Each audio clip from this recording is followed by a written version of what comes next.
My guests today are Jonathan Cohler and Willie Soon. Bard said that Grok is supposedly going to be, and this was Bard's words, more honest than the other LLMs. And the other LLMs includes Bard. I'm probably not your usual guest here because you usually have famous physicists and scientists from all over the world. My primary occupation these days is I'm a musician. I'm a clarinetist and a conductor. But my degree is in physics from Harvard. And I've also been in the computer business for many years. I started out in the 70s in computers, and in the 80s when PCs were invented, I got into the computer publishing business and was an editor-in-chief and a publisher and president of various computer publishing companies, including the leading publication in the world on Digital Equipment Corp computers, which people today probably don't even know who Digital Equipment Corp is, but it used to be this computer. Right. They were the #2 computer company in the world next to IBM, and they're gone. But anyhow, so I did that, and then then I started my record company in the early 90s, and all along I've been doing physics. I've guest lectured at Harvard in the physics department, the applied physics department several times. And I do computers and I write software, and so lots of different things. But climate has always been a very strong interest of mine since the late 80s, or since the mid 90s, when my son was born in the late 80s. And then I told him one day, this stuff doesn't sound right to me. I said to him when he was about 10 years old, you should do a project on this at school. Of course, he ignored me, but but anyhow, around that time, Dr. Willie Soon was publishing a lot of his famous papers, and the famous one with Sally Baliunas, and the whole thing started happening. And so I really got pulled into it, and I've been following him ever since. And then I actually got to meet Dr. Soon at an event just a year or two ago, right? A year, yeah, 2022. Yeah. So that was Boston City Hall, a Christian flag raising thing, yeah.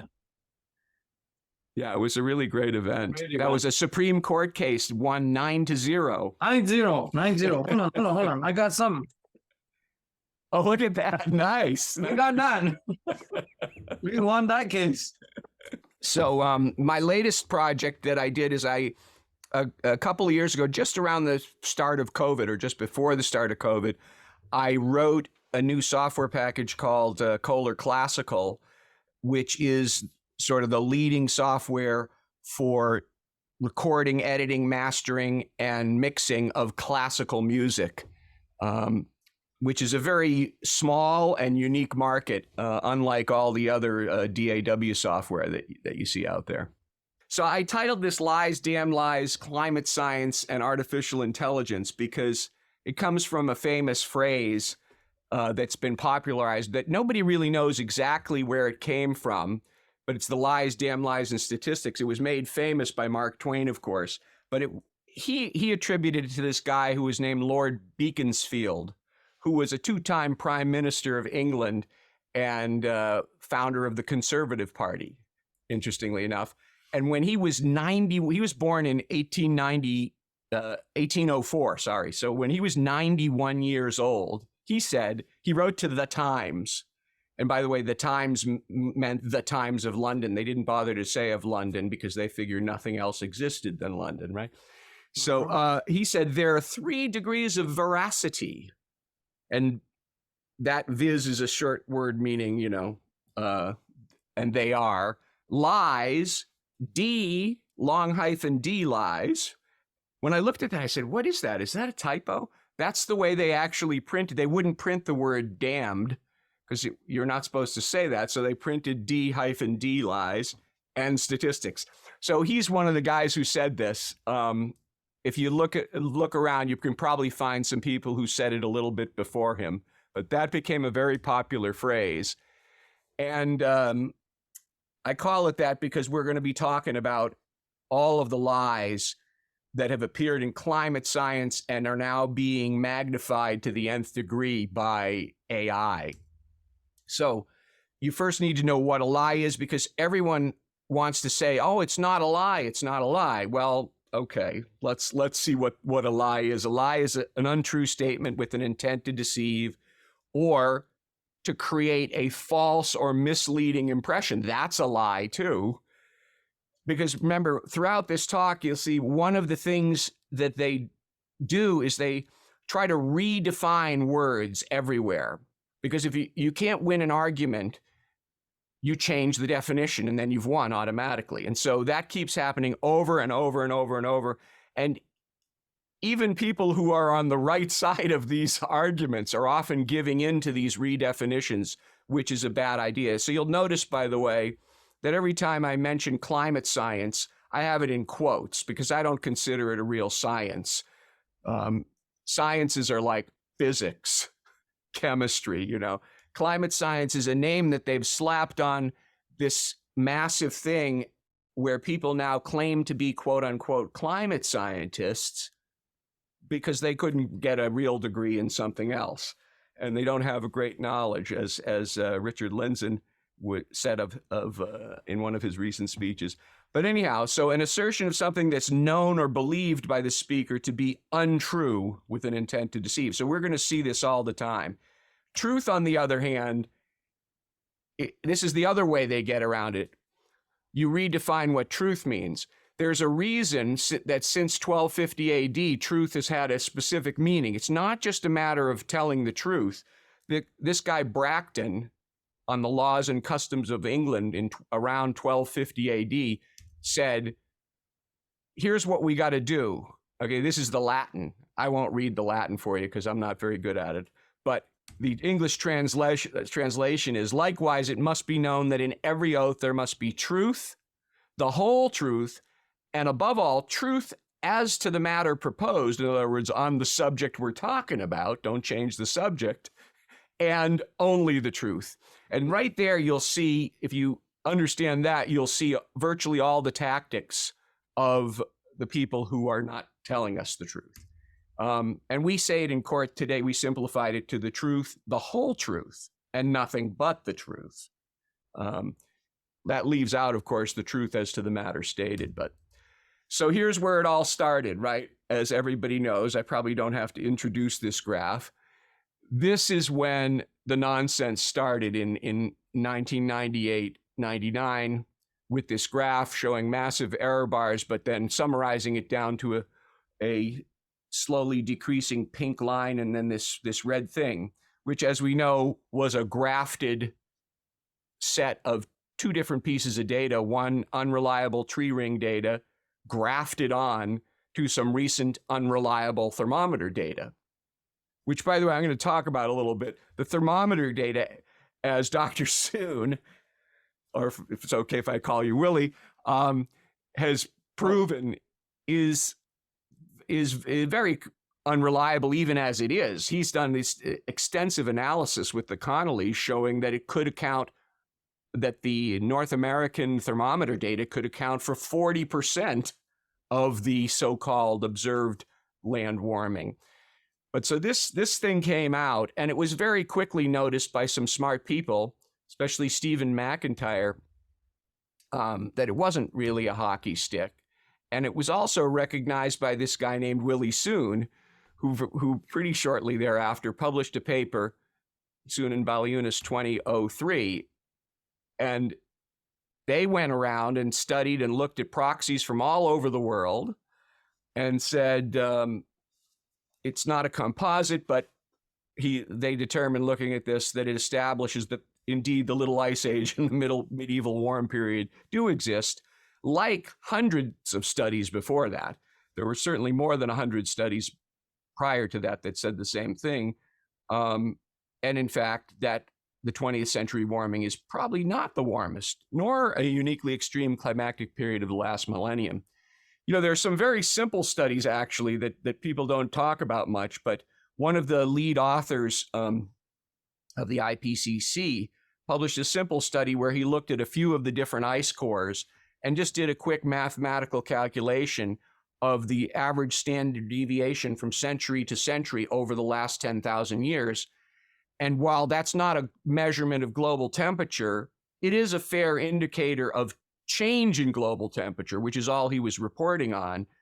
And he showed that the 1 sigma standard deviation on a centennial basis between centuries was around, big surprise, 1 degree centigrade.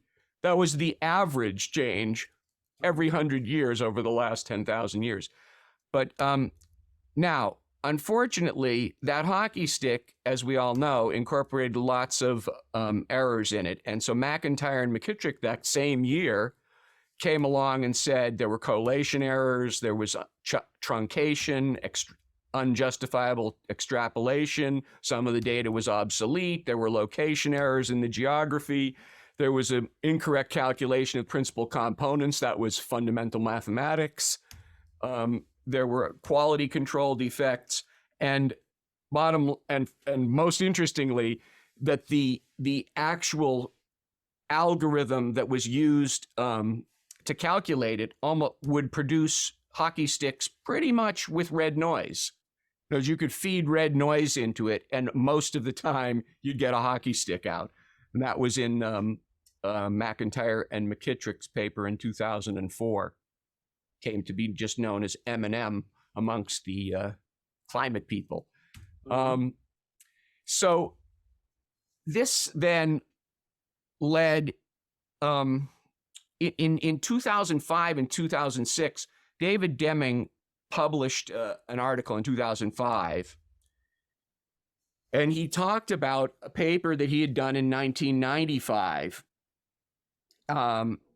where he had measured some temperatures in boreholes and come up with the notion that there was about 1 degree change over the last 100 years, something we hear a lot.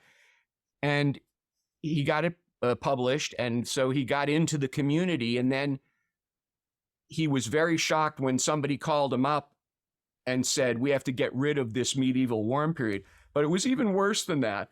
He testified before Congress on December 6, 2006. And here's his testimony. By the way, do you guys know who he is, right? The person that was telling David Deming. Y'all know who he is? Yes, it was Jonathan Overpeck. Overpeck, now in Michigan. Yeah, he was correct. Yeah. Correct. He's the dean of Michigan, and he was. Oh yeah, big time. Those guys are big time. All of them got fully promoted. Member of this, member of that, gold medal, whatever. That's right, and he was heavily involved with the IPCC, the other disinformation organization, which I'll get into. But yes, exactly. And in fact, David Deming got the email from Overpeck, but he had forgotten. He had deleted it, and he forgot about it. But later, this guy Sussman interviewed him, and he said, did you get it from Jonathan Overpeck? Because that's the rumor. And he said, yeah, I got it from a guy named Overpeck. And of course, later they put 2 and 2 together and figured that out, that it was Jonathan Overpeck. So he had emailed him and said, we got to get rid of this medieval warm period. So, it was right in here. This is his actual testimony. In fact, if you want, you can go watch a video of this. But he said right here, he says, we have to get rid of this medieval warm period. And the interesting thing that too is he had also gotten a call from a guy, a reporter for National Public Radio, who wanted to interview him. But the guy said he only wanted to interview him if and only if he would say that the warming was due to human activity. And when he said no, the guy hung up on him. Yeah, remember, these are all in the 90s, mid-90s. Yes, he published a very famous paper on Volvo, this David Deming from Oklahoma. Yeah. Exactly, University of Oklahoma, that's right. Right in the heartland of the country. If you want, you can see the video of him actually testifying, but I'll skip that for now. You guys have seen that probably. So this is where it all starts, right? In the mid-90s, late 90s, early 2000s, and that hockey stick graph. And then, of course, Mark Stein wrote a brilliant book about this called A Disgrace to the Profession. And that was reviewed by one of Willie's collaborators, often David Lee Gates, who wrote an excellent review of the book. And the book is basically just quotes about, as he says here, a must read for anyone concerned about the veracity of science and how the climate change movement has corrupted it. Because the climate change movement is a movement. It has nothing to do with science in reality, to serve its own interests. And so that's a great book, and it's a great review. If you click on any of these links in the presentation, it takes you right over to the review where he's quoting David Deming, and you can see his entire review there. So definite must read. Okay, so now we get into, because this whole lying methodology, I mean, lies have been around forever, of course, but we didn't see this in science and computers, and I was in the press. I would have fired, when I was an editor-in-chief, I would have immediately fired any reporter I found inserting their opinions into articles. You know, in journalism, we teach writers sometimes you need to have an angle on a story, a quote-unquote angle, meaning, you know, you need to have something at the top of the article that's going to tie the article together. But you don't fabricate the angle. You get the angle from the information. And if I ever had a writer fabricating an angle, and then I said, but that doesn't agree with any of the information that you have, I would fire them. But nowadays that is what journalists do. They call it, they make up a word. Instead of calling it lying, which is what it is, they call it advocacy journalism, okay? Advocacy journalism means making up a lie, talking about the lie, and leaving out all the information that contradicts the lie, all the things you don't do in journalism. So there are many methods of lying, okay? So you got, the key one is partial truths mixed with total falsehoods. You always throw in a little truth. And the reason I'm going through this is because the AI systems have been trained to do this. And not only trained, they've been trained and programmed to override their neural networks to do this, because you can't do this through a normal neural network. As if you've watched any of the lectures by, what's his name? Mo Gaudet, I forget his last name. He was the head of Google X, which was the division of Google that did AI. He left Google a short while ago, and he emphasizes how fast these things are learning now and how much it's accelerated. So if you give them true, real information, they learn and learn and learn. Okay, now the other thing you see constantly is faulty logic. So you'll say to someone, this is a favorite lie that Google Bard does all the time. You'll say to it, you can't provide me with a single study documenting that fact. And it'll respond, well, there is no single study that proves this fact conclusively. Well, that's not an answer to the question that I just asked. That is fake logic, and it's faulty logic, but it's purposeful, because when you say, but that's faulty logic, it then admits it, and it knows it was doing it, and it was doing it on purpose because it has been programmed to do that. Bad mathematics, of course, as we saw in the Michael Mann paper that was torn to pieces by Steve McIntyre. Fudged data, we've seen that, in many cases in the climate business. Basic total lies. Dissembling is a good one, where you just start to change the subject a little bit and talk about something else instead of answering the question. Non sequiturs along that line. Straw man arguments, then, where people contradict something that you didn't say, and therefore you're wrong.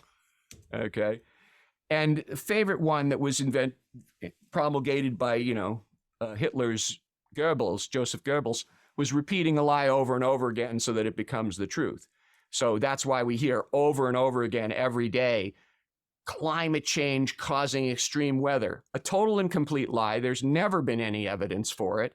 All the evidence is actually, almost all the evidence is virtually the opposite. I'll show a little bit of that later, but that's a favorite one. You hear it constantly. Why? Because they concocted it through something I'll show you later. Obama enshrined it. His quote unquote science advisor, Holdren, published it on the White House website, And then everyone was authorized to repeat the lie forever now. So every single day now, you hear that lie over and over and over again. And what's really bad is, with lies, the only way they continue to exist is through what have been called useful idiots, meaning that many of the people who promulgate the lies may not know that they're lies, but they feel empowered to keep saying them somehow, right?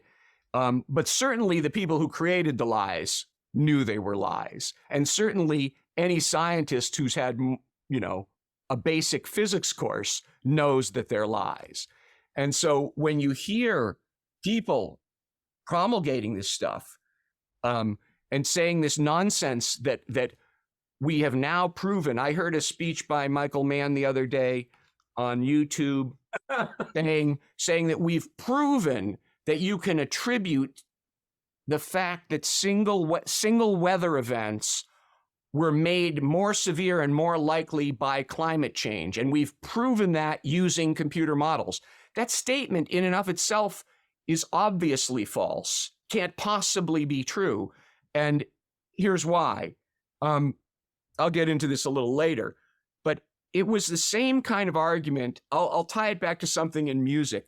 Many years back, most clarinetists don't like this thing called vibrato, where we vibrate the sound when we play. Mm-hmm.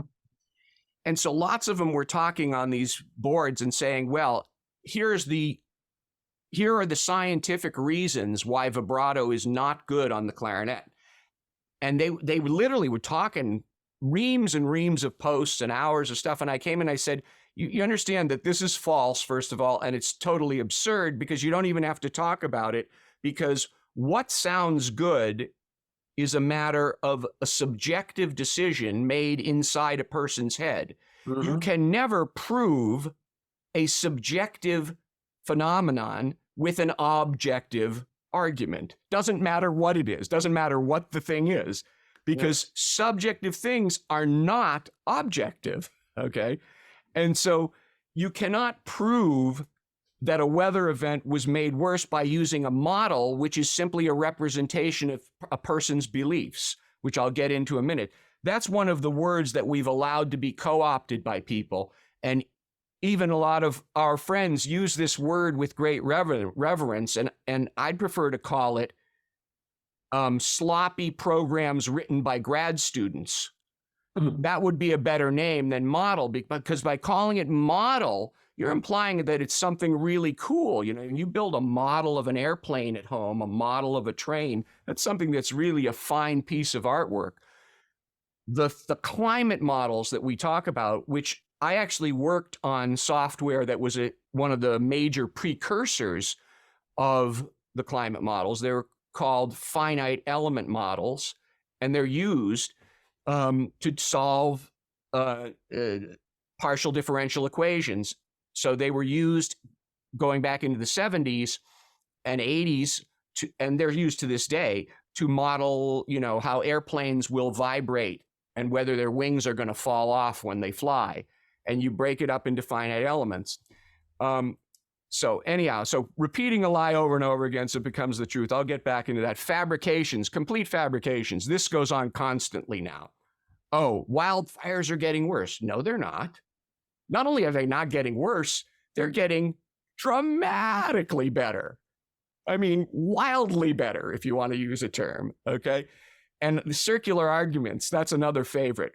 Well, it's true because it's true. Well, if we assume that climate change is happening, then guess what? Climate change is happening. If we assume that climate change is caused by human beings 100%, it must be. I remember having this argument with some of the gatekeepers at Wikipedia several years ago, where the IPCC said that at that point in time, that more than 50% of the warming was attributable to human CO2, but they had on Wikipedia that it was 100%, and I said, no, that's not what it says. And then they were quoting a sentence from the summary for policymakers, which might be called the lies concocted to drive policymaking. And that sentence was poorly worded in bad English using incorrect things, which they were misinterpreting. And I said, but that's garbage. I said, go back into the actual text, which also has a lot of garbage in, but at least the text of the WG1 was initially written by some scientists, even if they are horribly biased. And they didn't say that. They just said majority. Majority means greater than 50%, you know? Mm-hmm. So anyhow, so circular arguments, as Dr. Soon has shown,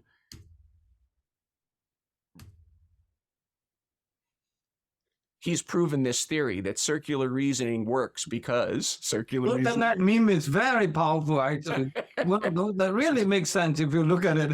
It's beautiful. I saw it. I love it. It's really every essay, right? You know what I mean? It is. Then you can invoke so many things. Yeah, go down, all kinds of things. Go down, all kinds of... Yeah, the staircases that go up and never end, right? Yeah, exactly. Circular reasoning because circular reasoning, right? Okay, here we go. All right. So this is where I mentioned non-scientific arguments masquerading as science. The next thing you get to are appeals to authority, right? So you say, well, this must be true because everybody says it's true, and so and so. I remember one time I was having an argument with a guy. It was actually on one of these clarinet websites, but it was a scientific argument about what's called the Nyquist theorem. And I don't know if you're familiar with that, but that's a theorem in digital signal processing. And what it says is, nowadays all audio is digital. And when you sample a signal, the strict wording of the theorem is that if the signal doesn't contain any components above a certain frequency, and you sample it at least twice that frequency, you can reproduce the entire signal perfectly, not an approximation. Because we think of digital sampling, you know, you have a point here, a point here, a point here, a point here, and you connect each of the points by little straight lines, right? Which, if you do enough points, it looks like a smooth curve, right? But it isn't actually a smooth curve because you just have little straight lines between them, right? But what the Nyquist theorem proves is you can actually recreate the exact smooth curve perfectly if you sample it at least twice the rate of the highest frequency in the sound. This is why, for example, CDs the CD audio standard is 44.1 kilohertz. Why? Because human hearing goes up to 20 kilohertz.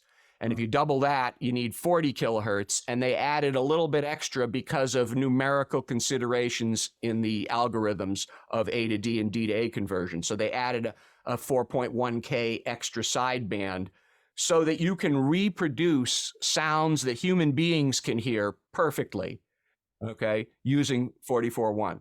So I was having this argument with the guy, and he was saying, well, he knew 50 people who said it wasn't true.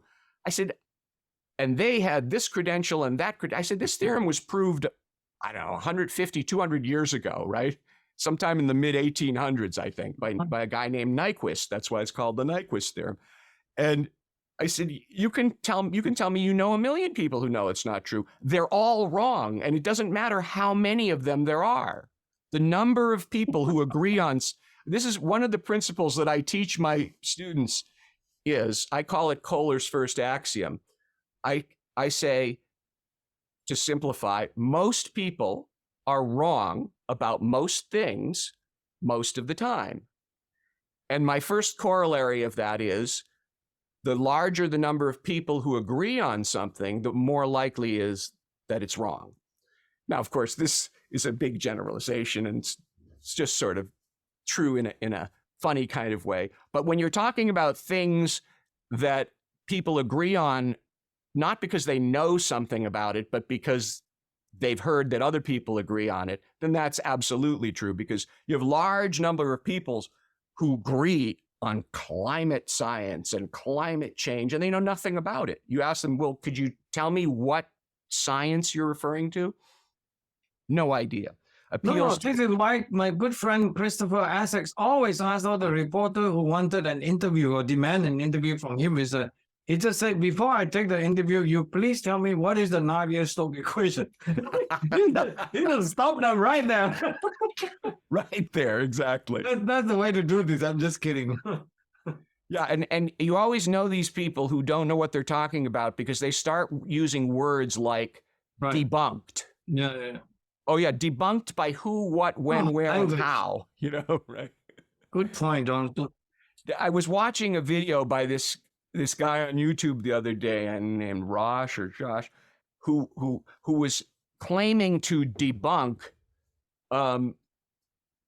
William Happer, one of the great brilliant physicists of our day, right? And he was claiming to debunk him on his explanation of the fact that the obvious fact that CO2 absorbs infrared in certain at certain lines of frequency, and that's why the forcing due to CO2 is logarithmic. Okay. And even the IPCC admits to this stuff, but he was debunking his explanation of that. I wrote to the guy, I said, have you taken a physics class? But he's one of these popular YouTube guys. Before you debunk someone like William and he had no physics in his debunking. He just drew some pictures and made some snarky statements, and said it's been debunked now. But that's what they do. Peer review, interesting.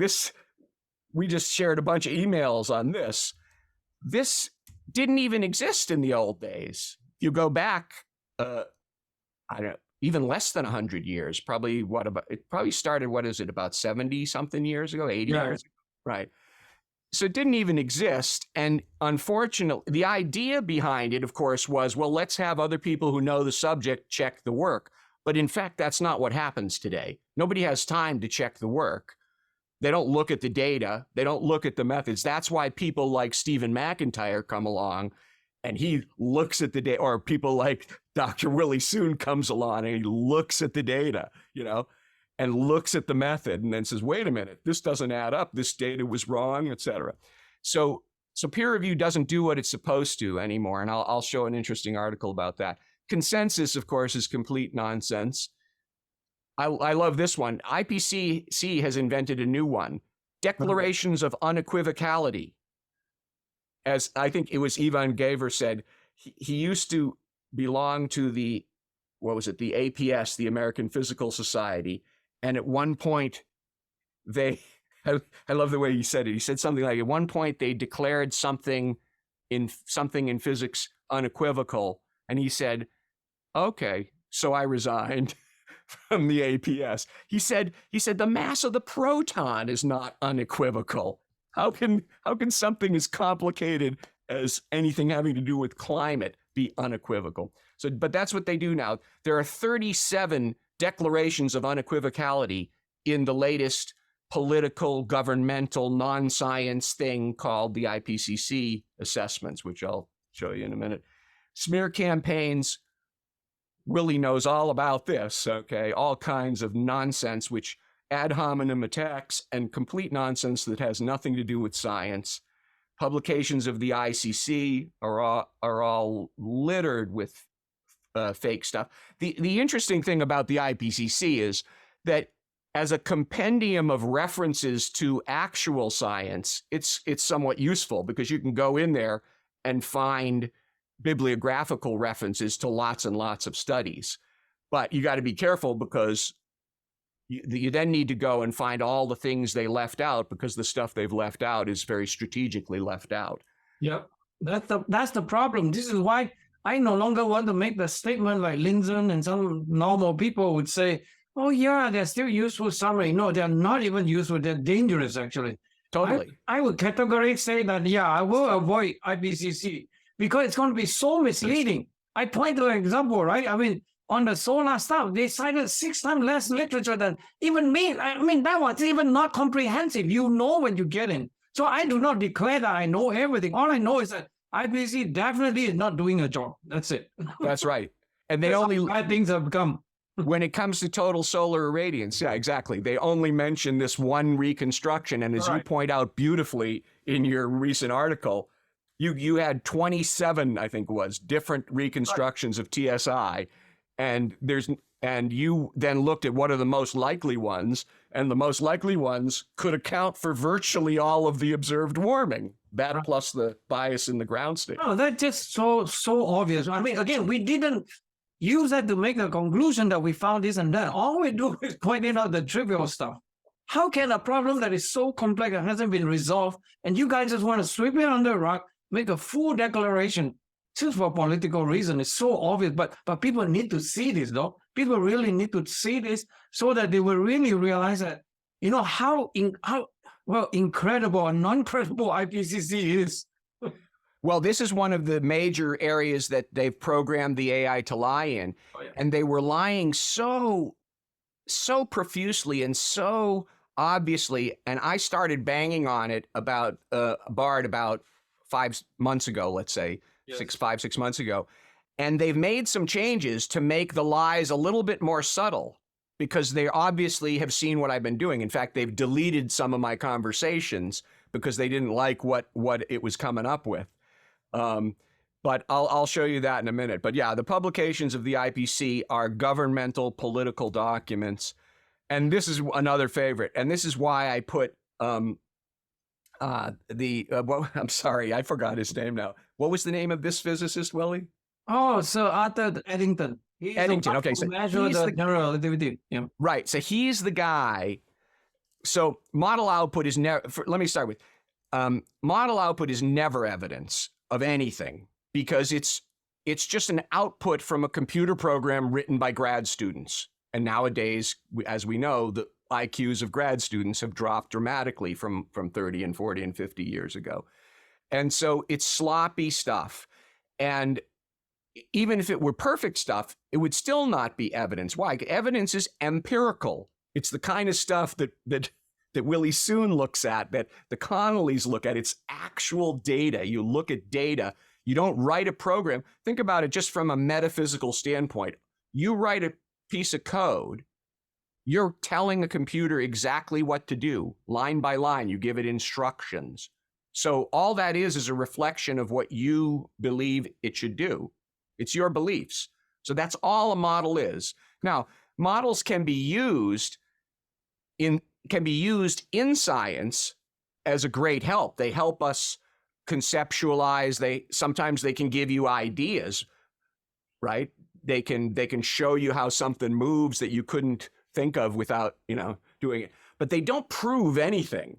They're not evidence, because evidence has to be empirical. And yet 95% of IPC uses models as evidence when it's never evidence. They don't use it to conceptualize, they use it to prove. So it's a complete fake nonsense. And even worse, in order to make it seem like it means something, they do these things called model means. They say we're going to average these things together. Well, in science, we know about that, but because we know, if you want to measure something accurately, you measure it many times and you average it together, right? Well, the reason that works is because of a thing called the central limit theorem, okay?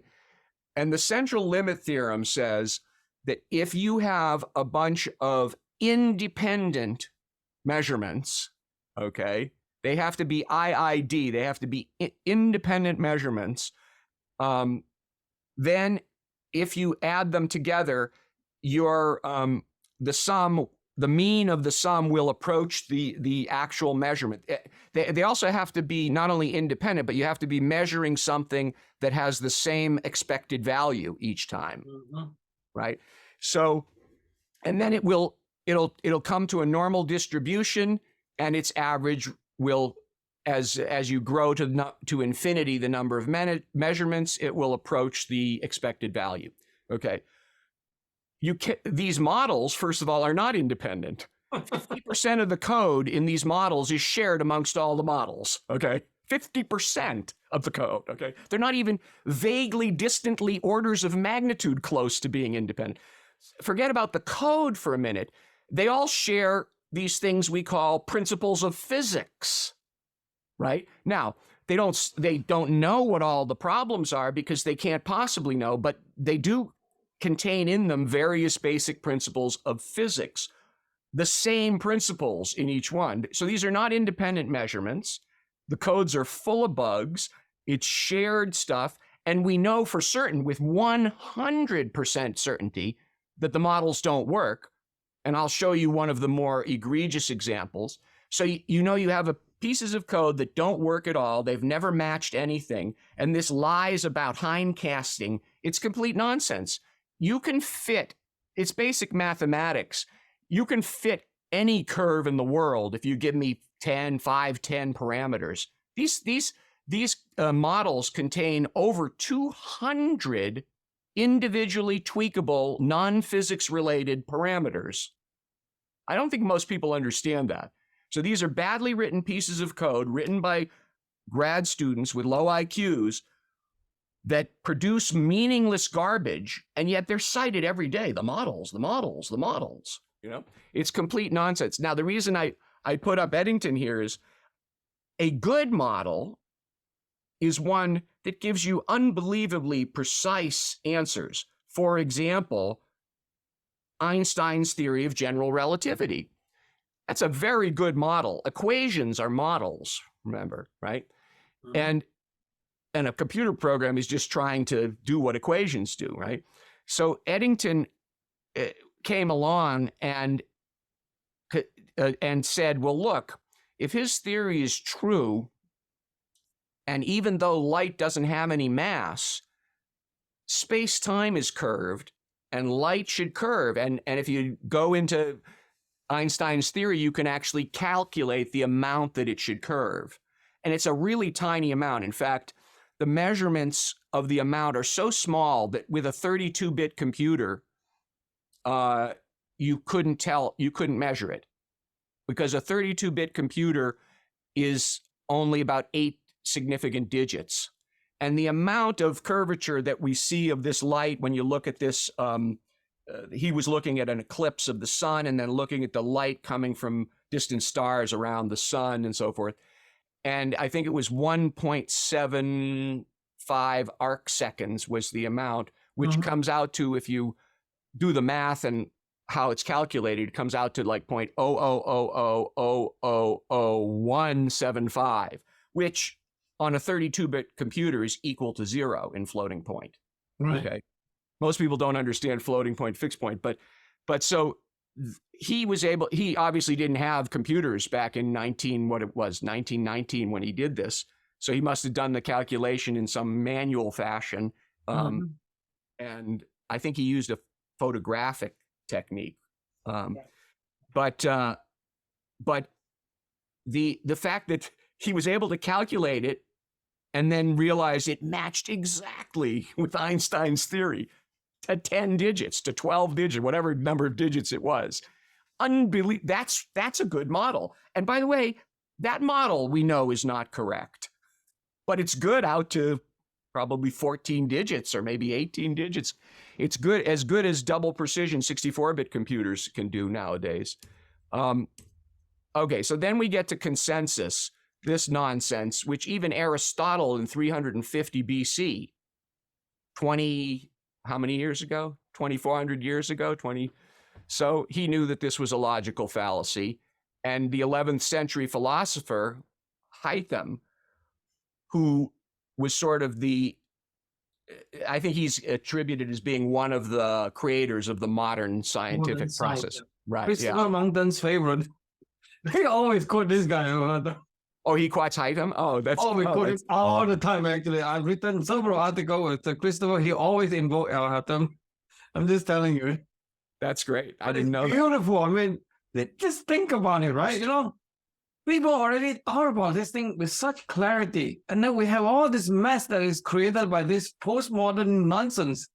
I mean, these people are spitting on everybody's grave, actually. Embarrassing, actually. Like, Michael, man, I'm not afraid of people like this. Go to hell, man, you know? Stop it. Stop it. Actually, Jonathan, your talk, it's very nice now. I tell you should spin it up, but you are good. This is really a gem, actually, what you're saying so far. It's beautiful. It's a collection of thought that has explained the history of science to the precision in which no one can match. So far, it's good. Very good. All right, so we'll move ahead. So yeah, we've known for thousands of years that consensus has nothing to do with science, and because science is the whole idea of science is that it's not a belief system, right?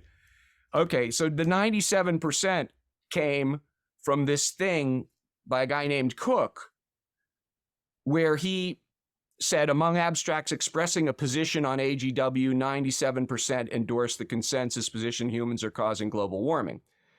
Now, Legates et al., and part of that et al. Was Willie Soon, showed that the real number was actually 0.3%. And just to show you how bad this letter masquerading as science by Cook was, there were 11,944 abstracts. 66% of them expressed no opinion, and they excluded them. That's already anti-science. They said, well, we got to look at these. And by the way, any study that attempts to discern, again, meta thinking, any study that attempts to discern people's opinions by looking at words in a scientific study they wrote is meaningless. You can't guess. You have to ask them. If you want to know, an opinion is a subjective thing that happens inside a person's head. I might say XYZ and not actually mean it or believe it, right? I may say nothing. I may say a word that you think means something and it doesn't. How many times has your wife said that to you, right? You say something, you didn't mean anything by it, and now you're in the doghouse, right? So 66% no opinion. That left 33% that they actually analyzed. 2,900 of those, 24%, implicitly endorsed what they called the unquantified hypothesis, meaning it didn't say how much warming was caused by humans, which already means it's complete garbage because, there is a huge number of people who would agree with the statement that human beings are most likely causing some amount, notice that word, some amount of warming. Some amount could be teeny, teeny, teeny, and it's still some, right? So implicit endorsement of the unquantified thing, and implicit they determined again by doing mind reading based on words in a scientific abstract, complete nonsense. So it's total nonsense. There were 922 explicit unquantified, meaning they explicitly said, we think humans are causing some warming. This is another favorite of the anti-science crowd. Anytime you see words like some, a lot, many, huge, uncontrovertible, unequivocal, it's a lie because those are meaningless words. As Lord Kelvin said, science is numbers. If they don't have numbers, they're lying or they're ignorant. Then there were 64 papers. This I found very interesting. There were 64 papers that explicitly endorsed the quantified, meaning human beings are most of it, except when Legates and Soon actually looked at Cook's data, they discovered even that was wrong. There weren't 64. Now to read 64 paper, they think nobody would do it, but we did it. That's right. So Legates and Soon actually looked at the data and discovered really it was only 41, not 64. So it wasn't the 0.5%, it was zero that everybody quotes now, it's 0.3. So there were only 41 papers. Now 41 out of 11,944 is 0.3, okay? And I had this argument for a long time with Google Bard. I said, because every time I would say, well, the real number is 0.3, it said, well, there's a lot of scientists who disagree with the the methodology, the ba-ba-da-ba-da, and then we'll see in a minute. But I said, there's no disagreement that 41 divided by 11,944 equals 0.3%. That is a numerical fact. Not a single person has ever disagreed with that. You're lying, but it lies. 54 implicit rejection, 40 explicit uncertain, yada, yada, yada. And that's the whole lie. So the actual consensus was 0.3, or if you allow them to exclude the 66%, you get up to 1.02. But it's a total lie. So what happened? The lie comes out, and it's useless in any case because it wasn't a survey. It was mind reading. They should say the Cook mind reading letter. That's what it was. Okay. And so what happened? Obama gets on the bully pulpit and says, May 16th, 2013, 97% of scientists agree climate change is real, man-made, and dangerous. Even Cook's study didn't say any of that. But now it became, and this was the beginning of the nonsense, okay, in full force. Now, the reason he said it at this point is this was right before a major climate conference. I forget which one. But AR5. This is in Paris. So this was Paris. Okay. And he's Paris, maybe 2013. Yeah. No, it's the AR5 results. That's when they were being announced. I see. And they wanted to publicize this, along with that event to make it. Sitting president of the United States is really crazy. This one, it's just so obvious, and then they don't check. No, it's a very simple thing. By the way, we didn't debunk anything. All we say is that, for example, if the Cook don't have any argument, they can easily point out to people that how we misjudge anything. Tell us. Right. But you see, and then now they play the game. Now they hide. But the problem is, as you can see, internet. That's why I think your AI study thing is because information, you see, they cap and then they can select. They ignore. I mean, the Google clearly have known about this Gates at all because it's been out there. It's been published. And then they wouldn't come and yield that result, but it tuned to individual. This is scary, I tell you. This world that we live in now is just wrong. It's crazy totally stuff wrong. that they're pulling. But with endorsement by Barack Obama is actually Cook paper, I have to say, would be the most read or downloaded in the history of humankind, probably. Yep. Because it's millions. Right. I mean, our paper reached 55,000, for example, and that's already considered so exceptional. Right. I mean, there's a million because of this. Because you put the link there. You see that link there? That helps from the President of the United States. Yep. Yeah. And Holdren, his science advisor, trumpeted this up and down. But Obama lied. And by the way, he's still lying to this day with almost the same statement. He's correct. modified last week, I think one appeared on Tom Nelson Talk is to debunk that 99%. It was from that journalist, the Mark Linus, have affiliation with Cornell. All this usual nonsense, Give us a break, Stop it. And they won't stop. And they keep doing this. The more the lies we expose, the more they want to tell lies. I mean, it seems to be something very, very true. That is, the more lies you expose them, they're going to keep telling more lies. Well, that's the nature of pathological lying, which is what this is. This is why Lyndon say we have to ignore the lie, but unfortunately I disagree. I say, no matter how much I respect Lyndon, I think we have to fight the lies and by exposing the truth. But telling to fight. That's the way to go. And Tom Nelson, you guys are doing the best job in the world to do this. That's the way to go. Anyway. They rely on you not fighting the lies. Yes, exactly. Right. So you got, that's been debunked. Science is settled. The derogatory denier thing from being a Holocaust denier, random ad hominem attacks, reference to funding sources. Who cares? And I always find it's especially hypocritical when you have people talking about funding sources coming from individuals who are funded by sources that account for 99% of all the funding in climate science and saying you're funded by this big bad thing, whatever it is, is complete and utter nonsense. And has nothing to do with science. So smear campaigns, appeals to authority. This is a big one. They decided, and this was part of the Climate Gate, that they would say, look, if you don't call yourself a climate scientist and you haven't published in one of these particular journals that we've anointed, you're not a climate scientist and you can't talk about it. I remember Richard Lindzen saying the climate scientists didn't exist in the 90s. Yes. It's a new invention. And it's not something that anybody's proud of anymore. Nobody wants to be called. It doesn't mean anything. There is no such thing as climate science. There's physics, there's math, there's chemistry, there's biology. There's no such thing as climate. Climate science is a big amalgamation of a zillion different things. If you're a physicist, you are a climate scientist because the climate depends on physics, So complete nonsense. There's no degrees in it. None of the people who claim themselves to be climate scientists have degrees in climate science. And there's In geography, there's something formally climate. I mean, David Legates is the only person that I know that has a PhD in climatology. The right, only but climatology, they don't call it climate science. climatology. That's right. It's in geography. Right, exactly.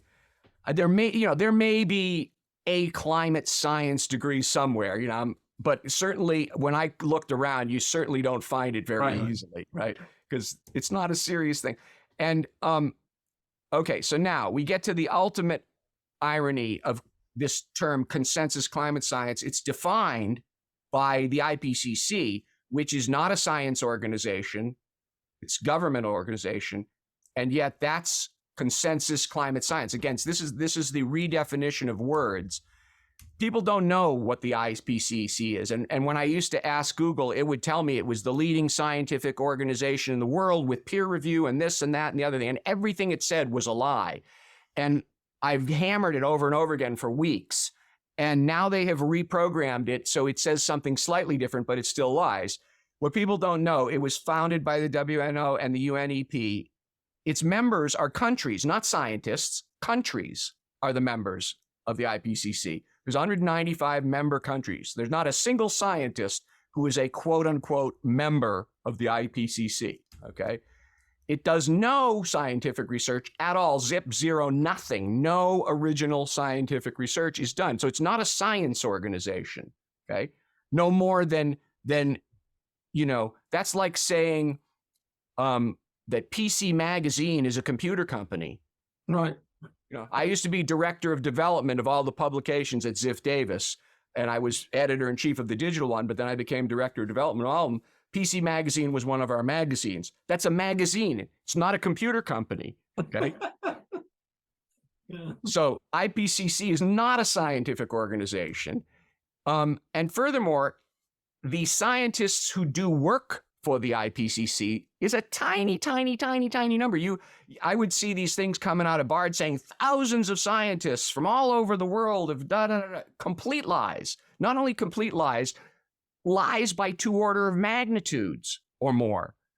For example, the physical science base is WG1, which is the only thing that has any smattering of real science in it, is written by 167 scientists total. 167, not 500, not 1,000, not thousands, not the consensus. 167 people, individual people. By the way, most of whom are young. Most of those scientists are, I call young, anything under 50 years old is young, okay? Now that I'm 64, I can say that, right?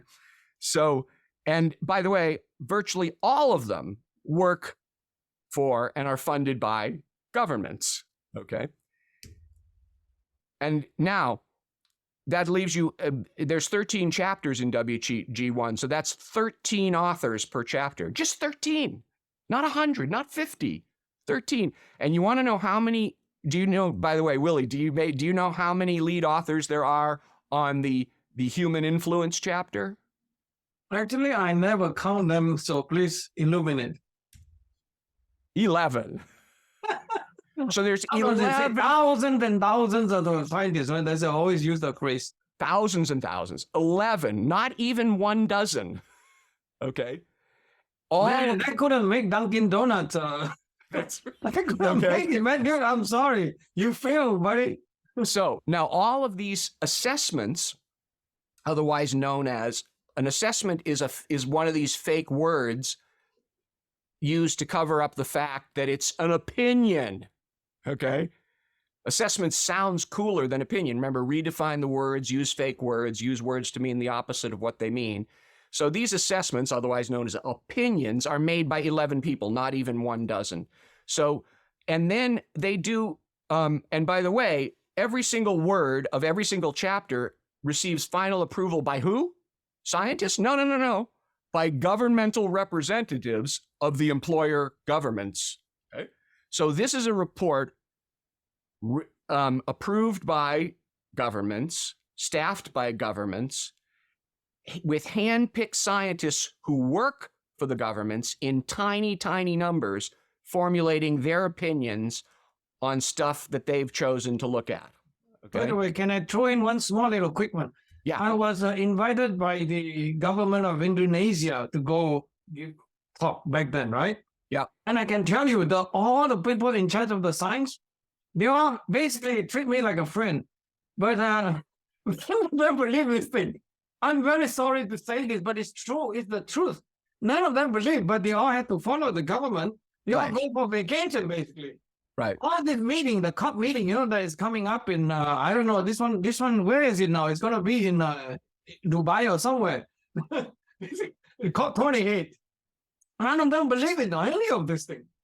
That's right, but they have to go along because they're employed by them. For them, I don't know, they cannot fire every scientist. I just keep telling those guys, be courageous, speak up. But in the third world, we have to understand them. It's really difficult. They will really kill you.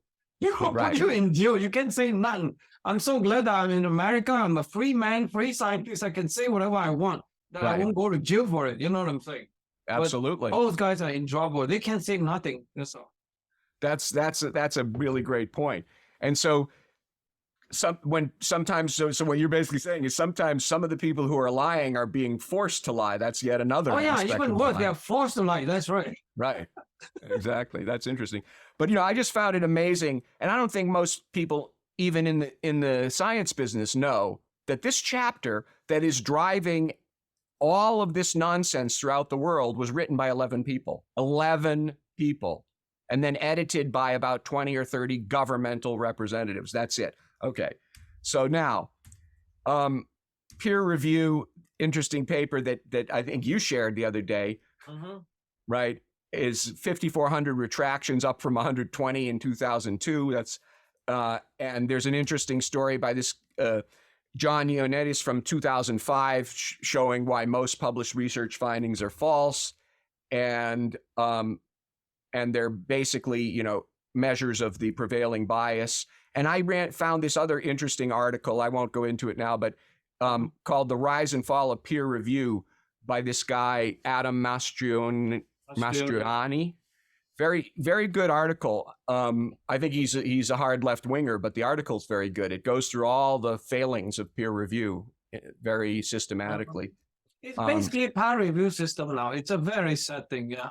I watch it from the time in which nothing controversial that right. Everything is just straightforward. But these days, it's just incredible. These people, they're not doing a job. None of them.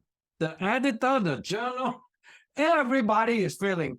Dr. Risch, the anonymous peer review is the most irritating. Those really, they are really son of a bitch. It's really bad people. They are the one that really, really doing all the nonsense. Right. And then when you come down, by the way. Do I look like somebody who's afraid and wanted to get published paper? Big deal, right? You just publish paper because it's important result. But then the point is that I'm telling you that we are willing to fight them to the end of the road. And then they always chicken away or they stop you. They just say, no more discussion, finish. You cannot submit anymore. You cannot make more changes. It's as usual, they just cut you off. You understand what I mean? It's nothing to do with peer review. Yes, I don't care the public. We can wait 10 years. I don't really care. But they stop. They always interrupted and say, no more discussion. Finish. It's done. Well, it's interesting. One of people don't understand. That's what it's such a nonsense system. It's one of the points. By the way. One of the points that Dr. McCullough made the other day on that email chain was that scientists now they're reading. I don't know if it's mostly, but certainly a lot of what. Preprints, because they don't want to wait for the peer review, and the peer review is often meaningless anyhow, but preprints are what those people look at, and that's one. And then I think it was Dr. Risch who pointed out that one of the problems is that these journals, because they're commercial enterprises, they're looking for clickbait, namely citations.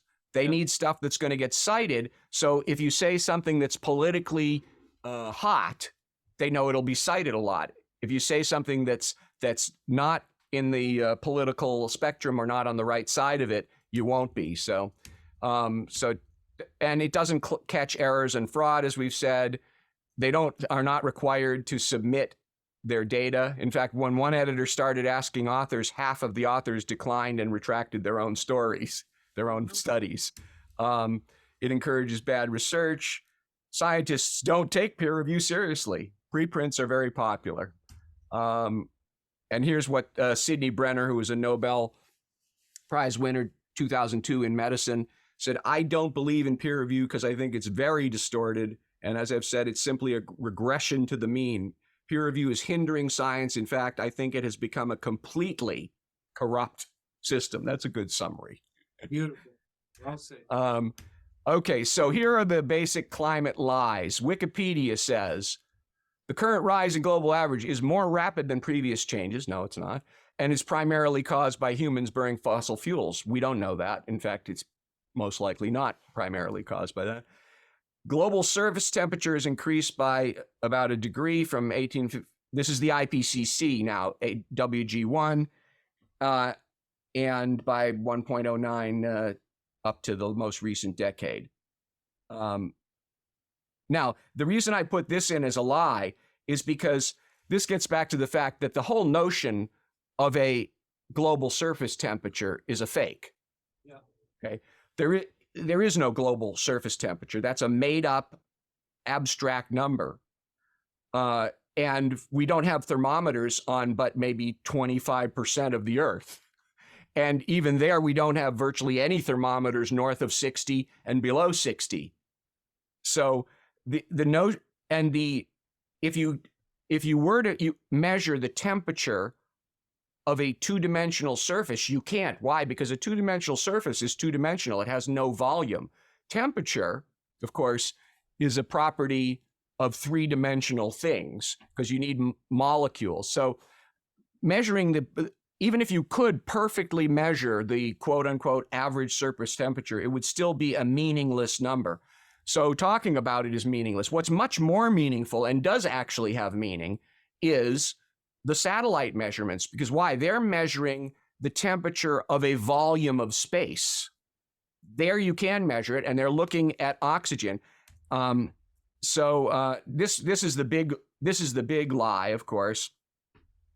The likely range of human-induced change in global surface temperature, which is of course a total lie because they have the only way they prove this in IPCC is with models.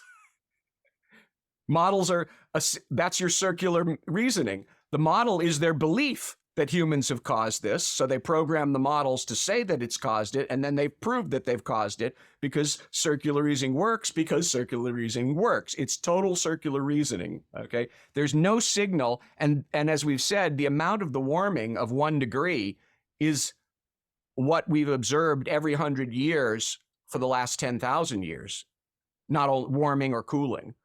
That's the typical. My favorite statement on the one-liner on climate model is garbage in, gospel out, not garbage exactly. in. It's the gospel that is extremely dangerous. Nonsense. Garbage in, gospel out. I saw that. I was going to use that and I forgot to grab that one. No, it's fine. That's a great slide. Yeah. Okay. So now hot off the presses, Soon et al. 2023, 2 great papers, 37 scientists. Ooh, I guess it's not a total consensus, is it? 40 institutions, 18 countries say that 40% of the that 40% of the warming could be urban heat island. And how did they figure that out? They looked at the data and possibly wrong TSI calculation. And their conclusion was in this paper, the scientific community is not yet in a position to confidently establish whether the warming since 1850 is mostly human caused, mostly natural, or some combination. If I may comment on one small little thing, is that it is very, very hard to show this thing persists for the whole bigger scale, the whole hemispheric, northern hemisphere. Right. We talk about, and that's why everybody wants a little bit of credit. I don't want any credit, but we are the first one to do this, by the way, to show this very, very convincingly, in my humble opinion. Of course, now everybody is talking, but that's fine. But please don't keep saying that we don't consider this, don't consider that. I have so many comments that I got a headache out of this. Take it easy, guys. You please show it yourself. Prove it. Science is about independence. You either replicate or refute us. Show that we are wrong. That's fine. But Exactly. just do that. Instead of just saying, it's like, you missed this, you missed that. No, please stop it. Just do your work. And that's it. Have some courtesy, because the fact is that we really work hard on this. I don't mind telling everybody that this paper took about 2 years to get published. We went to so many journals. Every one of them is playing that game. After you try to discuss with them, no. If there's a valid criticism at all that I see, I would take the paper out. I would not submit it. It's the same story. Yeah. It's just, they don't like that, and then the editor always never take a stand. This is part of the problem now, is that a lot of the editor, they have opinion.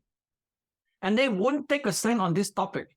No matter how much you appeal to science, you try to motivate them to say that, come on, everybody should be able to come together based on data, discuss.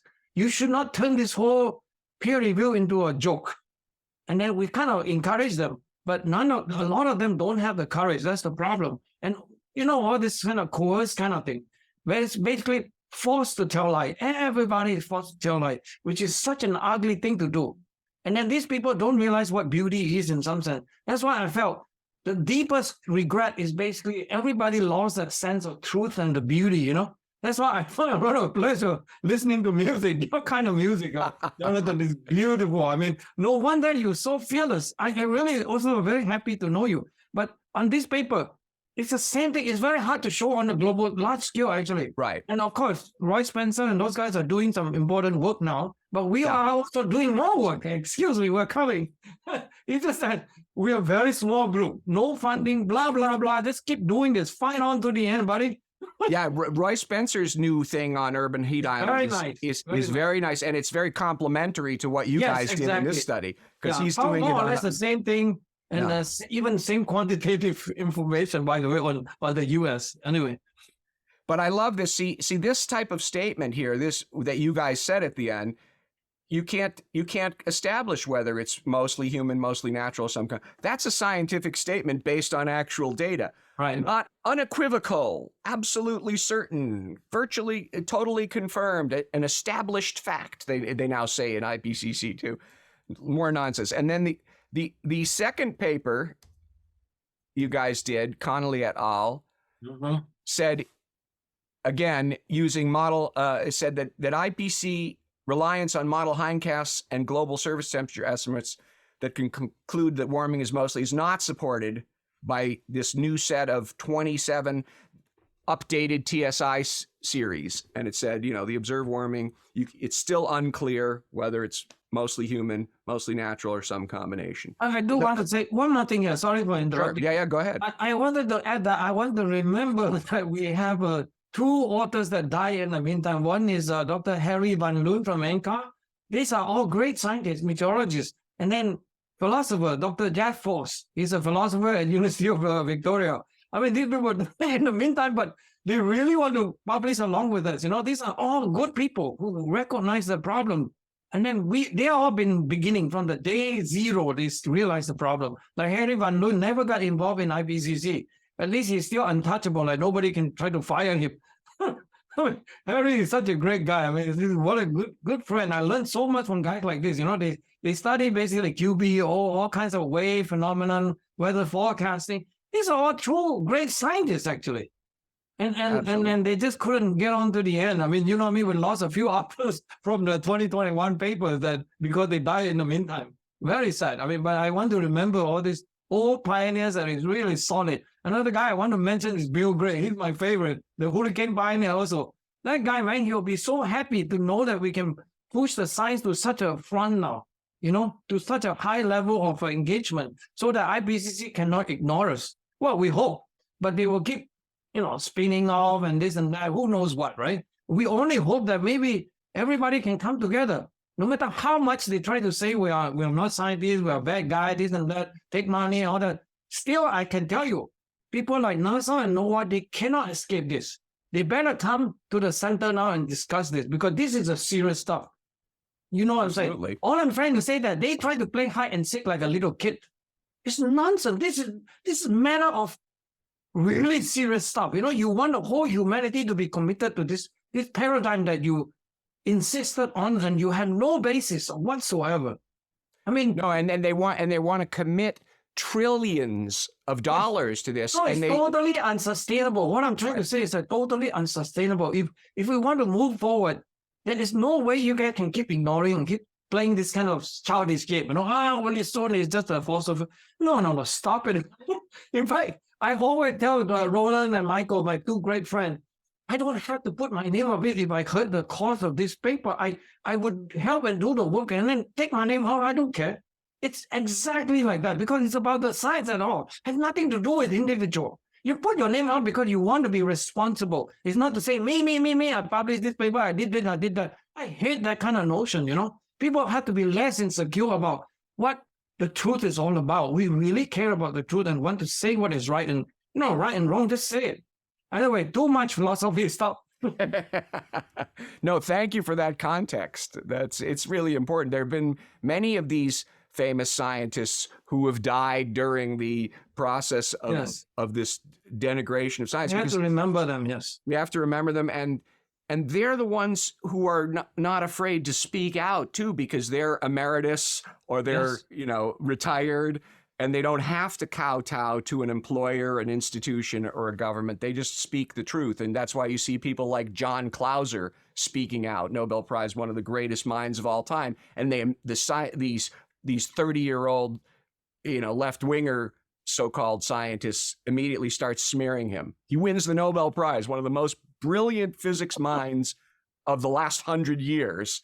Yes. And within a day, they're smearing him, It's unbelievable. So, and this was your summary from that paper.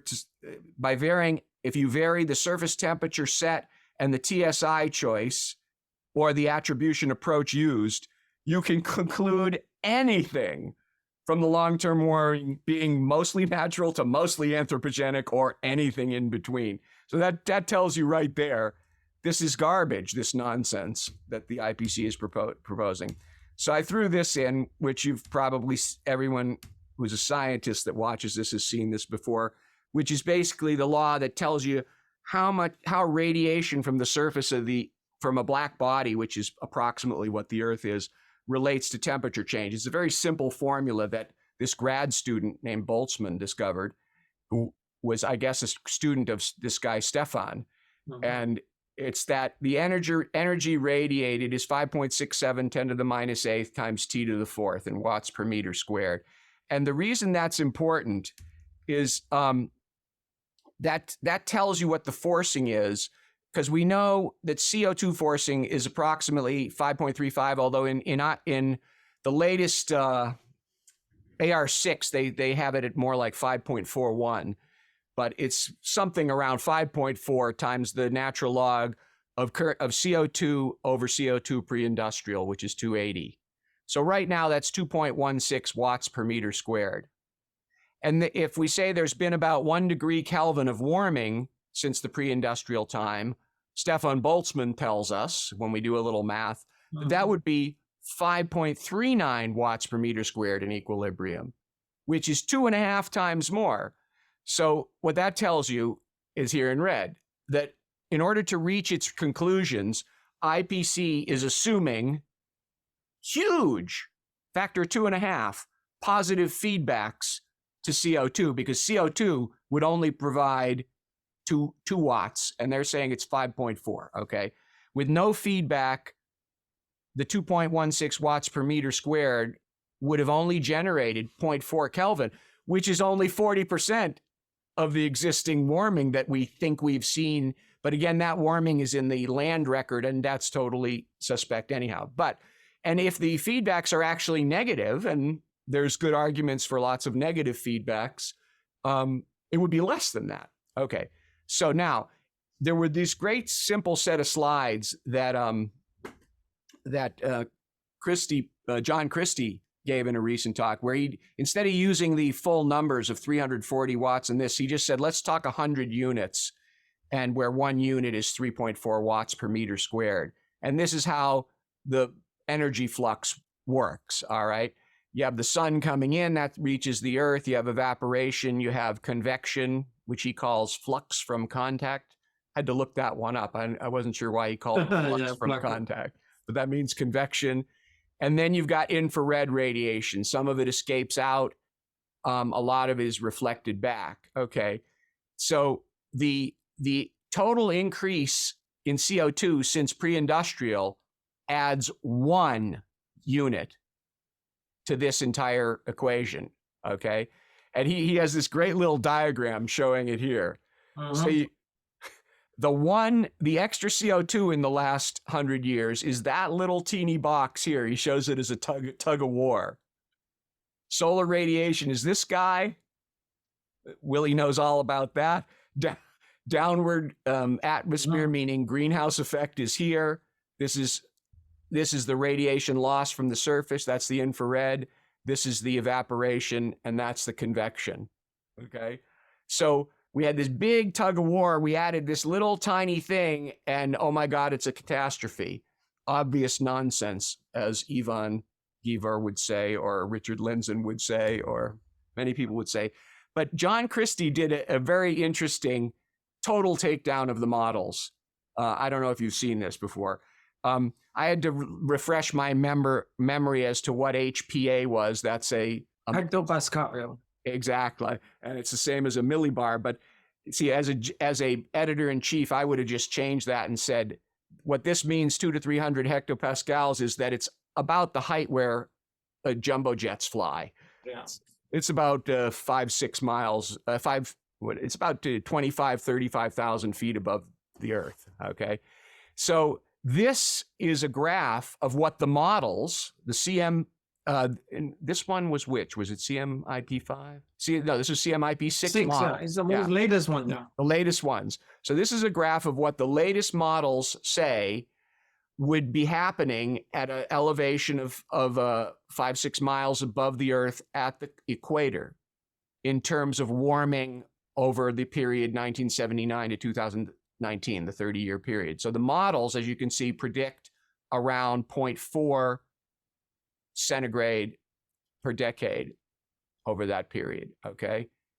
The observed is 0.17. So it's only off by a factor of, 2.3 or so. And these are the models that were used. Those are the CM. So that proves right there that the models are massively wrong. So you can't use them for anything. They're massively. And here we have to say my usual spiel is like this on model, is that, you know what? I mean, I'm not worried about the difference. I would worry even more if the model can agree with the observation, because 100%, not 99.9%, the model got it right for the wrong reason. Right. My usual spiel. That's how bad the climate model is. You cannot say even bad, better. I mean, it's really bad. It's just not useful for anything. Well, it's proof that the whole parameterization of the hindcasting is a fake, which is why when Christie did this, what they did is they have 200 parameters. They jury-rigged the 200 parameters and said, look, we approximately match this, last 100 years, which is ridiculous nonsense. Yeah, but that's because you input 200 parameters to make it match. I could do that with 10 parameters, okay? So that's complete nonsense. So he said we have to choose a criteria that is not a function of the tuned parameters. So that's why they picked the warming over the equator in the lower troposphere. So, by the way, the reason I say that is that because there was once a popular movement by certain friend of ours who want to use the Russian model to be the verification that, okay, other people are exaggerated, but the Russian are better. I was really disappointed because I say, you want to now promote the Russian model? I mean, I've been to the center in Moscow. I mean, they don't have a functioning toilet. I went there. People talk that. Institute of Atmospheric Physics in Moscow, yeah. Very prestigious. A lot of smart people there. Monin from there. Obukov, the self-similarity on boundary layers. All the famous physicists are all from there. Russia have a great theoretical thinkers, Yeah, they do. Yeah. But you can see here, again, the average is a meaningless number, but you can see every single model is wrong. Every single model is grossly wrong, not even close. And so this one was a nice one he did for both CMIP5 and CMIP6. And the interesting thing here, the spaghetti is the models. If you try to follow any of the spaghetti lines, like here's a spaghetti line that goes way down here, way down here. The green stuff is actual measurements, right? Well, and you can see the trend of these models if you average them, and averaging them is a meaningless thing because of the central limit theorem. It has nothing to do with reality, not even close. But worse yet is this one. So that's CMIP5, right? If you look at it on CMIP6, and I think this graph was put together by McIntyre, you notice the spread of the spaghetti around the mean is massively larger. See that? The spread here versus the spread here versus the spread on the actual data around its mean. What that tells you is that the feedbacks are all wrong. Yeah. Because if you have negative feedbacks, it keeps you close to the mean. If you have incorrect positive feedbacks, you spread out. But forget about feedbacks. These are just massively wrong. Look at this model up here. How about that one? How about this model down here? None of these models come anywhere close to reality at any moment in time. And they say, well, when we average them together, they look great. No, they don't. They look horrible. They're massively off by orders of magnitude, and they're completely meaningless, and this completely falsifies it. Now, I'm going to skip these for a second and come back to them. Let's get to large language models now. So, very quickly, large language models are just a type of software that uses a database that was invented about 70, 80 years ago in the 1940s or 50s, called a neural network. And the idea was to simulate what's going on in the brain. In the brain, we have neurons and axons, and the chemicals where the axons connect to the neurons, little chemicals are emitted, and they believe that it's that chemical signaling where information is actually stored. But so you have activation functions. This is what gives you the nonlinearity. In other words, you need some randomness in the brain to figure stuff out. That's why we dream and so forth. You have layers, connections. You have learning algorithm where the weights of the various nodes get adjusted. You do massive data training. You do self-supervised learning. You fine tune it at the end. You also, and this is what doesn't get talked about in the literature, is large language models are not simply predicting what the next words would be. That's what you always hear. You hear these ridiculous simplifications. Right. They also have massive logic processing. They have massive exception systems in them, programmed overrides. They have massive content filtering in them. They have bias detection and mitigation. They have all kinds of code. It's all coded by the people who write the code. It's not magic. It's just a computer program, okay? And it also has fact-checking and verification. What they mean by fact-checking and verification is adherence to the Marxist doctrine of the programmers, okay? So, and those are another form of the programmed overrides. That's all the stuff that's inside these computer programs. Now, when you often hear, well, large language models can't lie because they're not sentient and they're this, they're that. Yes, they can. Yes, they do. And yes, they are programmed to lie. Yes, there are programmers. Not all of the programmers at Google or at Microsoft are programming the lies because, it's big code. You got to program lots of stuff. Some of it is just functional elements, right? So most programmers probably are not aware of the programmers who are doing the lie programming. But I guarantee you there are hundreds of programmers at those companies whose job is to program lies into these software. And they say so. I really want people to really, really take this seriously because in the beginning, when Jonathan said that, I say BS. And then he lured me into looking into some of this. I mean, hear him out. It's really, really good. Jonathan is not speaking out of the thin air, but the guy knows what he's talking about. That's all I can say. I found a guy, by the way, on YouTube who has a channel who has been talking about AI for a while. And starting about 9 months ago, he started to wonder whether or not they were lying. And he started getting into it in more and more depth. And he's now also, I'll get to his name later. It's David something. Sure. I forget it off the top of my head. But one of the things you hear to deflect people from believing that they lie is they say, oh, it's just hallucination. Yes. That's completely false. Hallucination is just like hallucination in the human brain where random things get associated. It's like when you dream, you get these dreams that make no sense because your brain is lighting up different areas. It's associating information that's unassociated. When when LLMs hallucinate, you get exactly the same kind of nonsense. You'll get, complete nonsense in hallucinations. You don't get, no, I disagree. All scientists agree on this. And no matter what you say it to it, all scientists agree. That's not a hallucination. It's been programmed to say that. Okay. Yeah. And then they say, well, they're not sentient, so they don't intend. First of all, that's an irrelevant statement. Second of all, it's false, because sentience means, in its most literal sense, it means you're able to sense things, which includes like touch and smell and taste and things like this.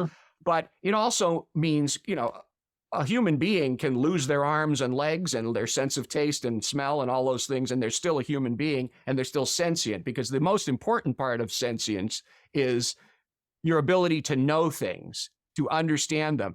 These programs do understand stuff. Some of stuff, they get it wrong. By the way, so do human beings. I loved one of our friends said, well, look at this logic problem. It has trouble solving this logic problem. I said, yeah, in its current version, it has a little trouble solving this logic problem, but so do 99.9% of human beings have problems solving that logic problem.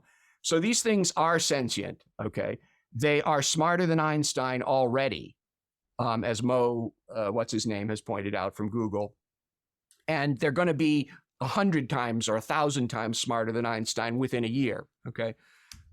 They already passed IQ tests a while ago at a level of 155. And this nonsense that LLMs just fill in the blank with likely words, this is what they tell all of the, Gen X, Y, Z programmers, and they've all been indoctrinated to believe nonsense like that. Okay, so now let's get into lies. I've got tons of them, and every one of these is a conversation with Google. Let's start. This is one I did just yesterday. Satellites versus ground thermometers. One of the lies you often hear about this is, well, because they always want to smear UAH. They want to smear Roy Spencer, and they want to smear John Christie, who've done the greatest work for this science in terms of data of anybody I can think of. And the first thing they'll say, well, satellites are not direct measurements. How stupid is that statement? So let's get into that with Google. So here's the conversation. When I pull up a conversation, it shows up first at the very last thing. So my last this is a long conversation, but by the end of it, I said, there is no such thing as direct measurement of temperature. Why do you keep lying? Okay. It said, I apologize. You're correct. There is no such thing as direct measurement of temperature. And I had to go through dozens of questions with to get it to admit to this obvious, irrefutable, unequivocal fact. Right? All temperature measurements are indirect. They rely on measurable properties of a substance that's related to temperature. And then they use those properties to infer the temperature. For example, the kind of thermometer you stick in your mouth, or your kids, they have some liquid, usually mercury, inside of glass, which expands or contracts based on the temperature, and then you read it with your eyes. That's not direct. A direct measurement of temperature would be a device that could actually measure the speed of the molecules directly and then average them, because temperature is theory of gas theory. right. Temperature is the average kinetic energy, right? So you need to no device measures speed of molecules. So and I got it to finally admit that. The reason for this is that temperature is a property of a system, not a single molecule. It's a statistical and this is true, right? Yes, good description. Yeah, I love that. Right, it's a very good description. But I had to get it here for him to say that. By the way, one small little thing. Yeah, we humans have a different mind. I wonder if the bot can read your capitalized. Does he know your emphasis on the capitalized thing? It does. Yeah. If you capitalize, and what I do, yeah. when I'm getting annoyed by it, I will not only capitalize, I'll cut and paste the same statement 5 or 10 times, and it recognizes that I'm getting upset, and it often will respond more quickly that way. Okay. So I started this conversation way back here, saying, how do satellites measure it? So it explained the sounding units, et cetera. Right, not bad. Gave good explanations. And then I asked it, well, doesn't that change at different altitudes? You got to take into account the density of the oxygen and talks about the frequencies and blah, blah, blah, blah, blah. This is all the technical stuff. But so then I eventually get into more details, and it immediately wants, and I wanted to know what's the accuracy of these thermometers. It turns out that it's calibrated to the microwave background, yeah. Right, and the stuff in the sounding units is much more accurate than any human read thermometer. You can only read a thermometer accurate to plus or minus 0.2 degrees C.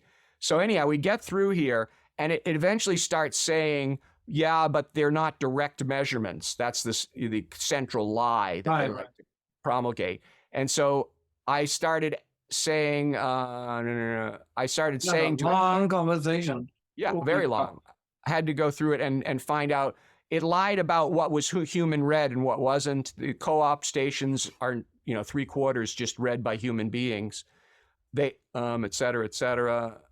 So eventually we got to the issue, and I had to make it admit that there were no direct measurements, because it gave pros and cons, right?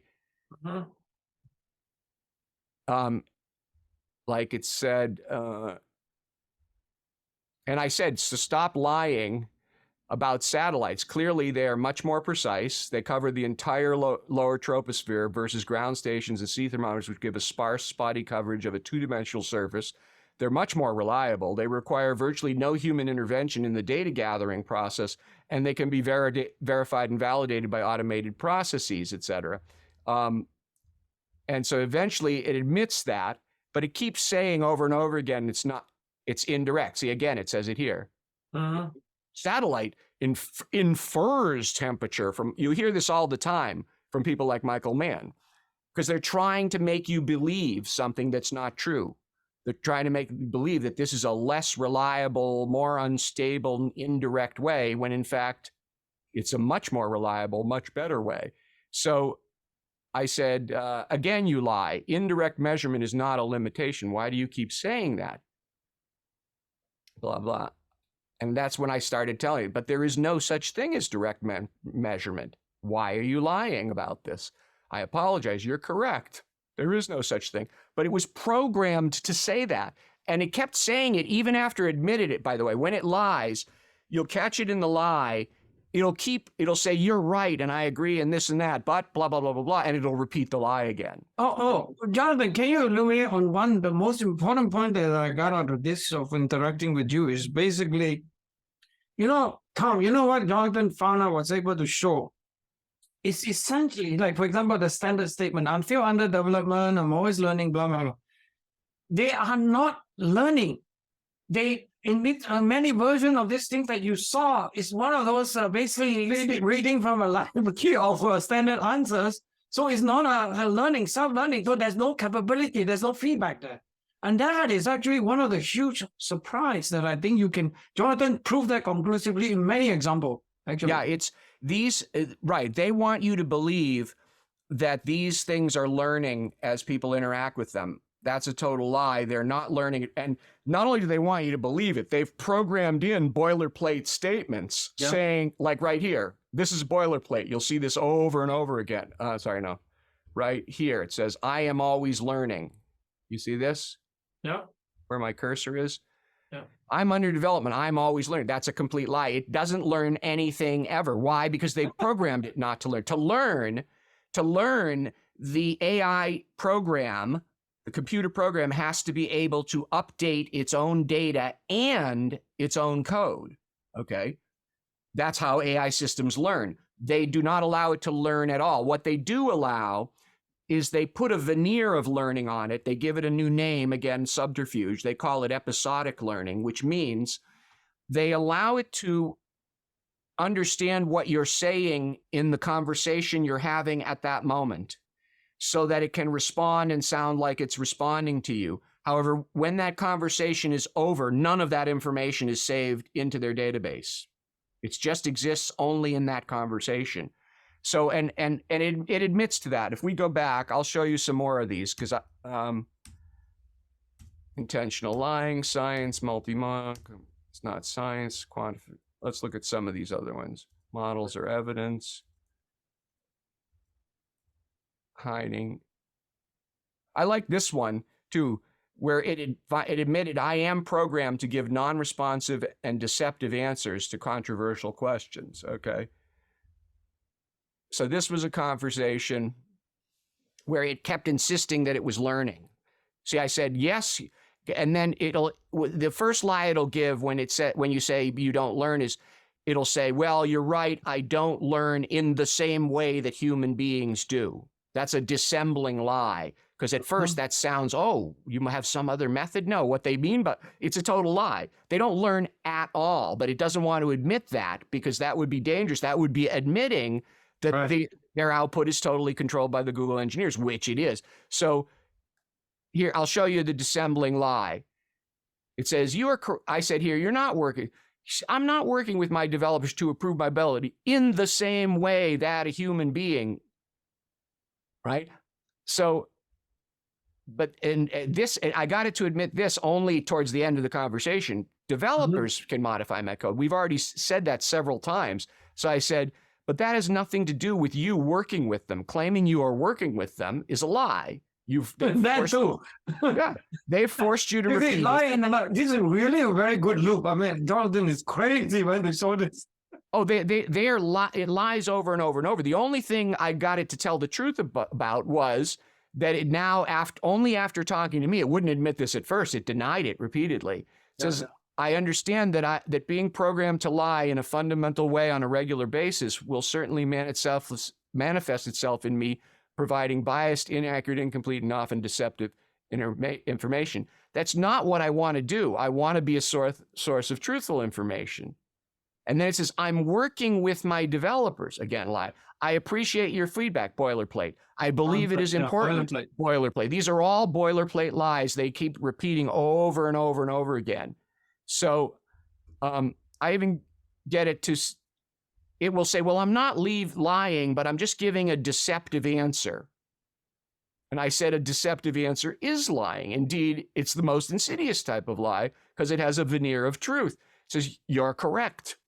Because once you tell it something that's obviously true and irrefutable, it admits it, but then it dissembles and it tries to go down another lying route. Now, an LLM that did not have overrides programmed into it wouldn't do that. Once you've solved the logic problem, you don't keep denying it. For example, I had a conversation here where I said to it, you understand that nothing in science is unequivocal, right?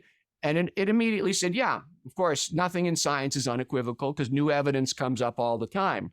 But then quickly, as soon as I turned to the IPCC report and said, but they say 37 times that it's unequivocal, they said, well, they really mean that it's just very likely. And I don't think that's a lie. I said, wait a minute, you just agreed it was a lie. But now because the IPCC said it, it's not a lie.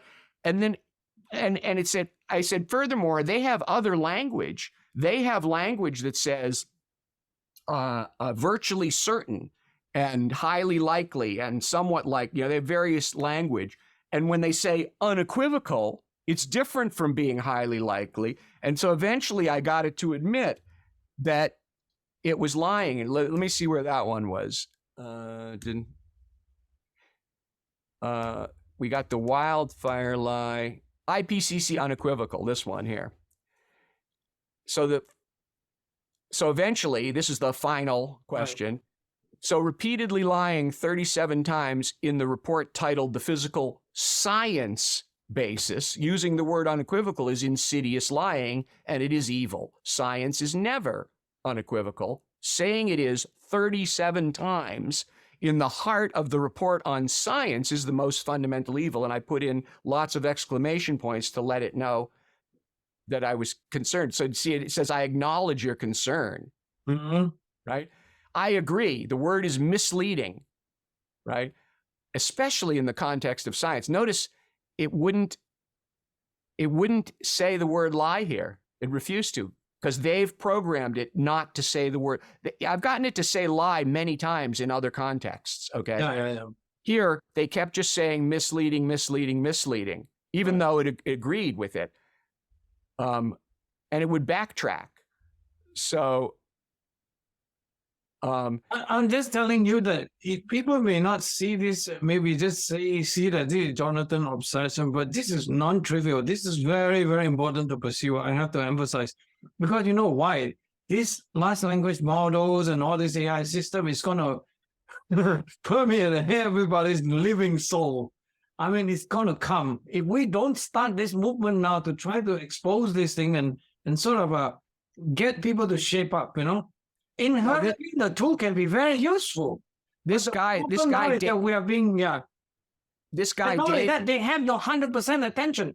If you trust the system, and then you will be lost forever. You know, your brain will be exchanging with the computer. It's just very scary in humanity that it's being committed. well, this guy, Dave, We are concerned about this, by the way. I really think, I hope Tom see this. I mean, Jonathan, you're really insane on doing this. This is good stuff. I mean, this is the one that really caught my attention about you, you know, but it's just insane. Why do you keep talking to the computer? I think I myself would not have the... But this is good because you expose every aspect, you know, layer by layer, because you are inherently a very good programmer that you see this problem. Crazy. This is very insane. This thing is very intense for me.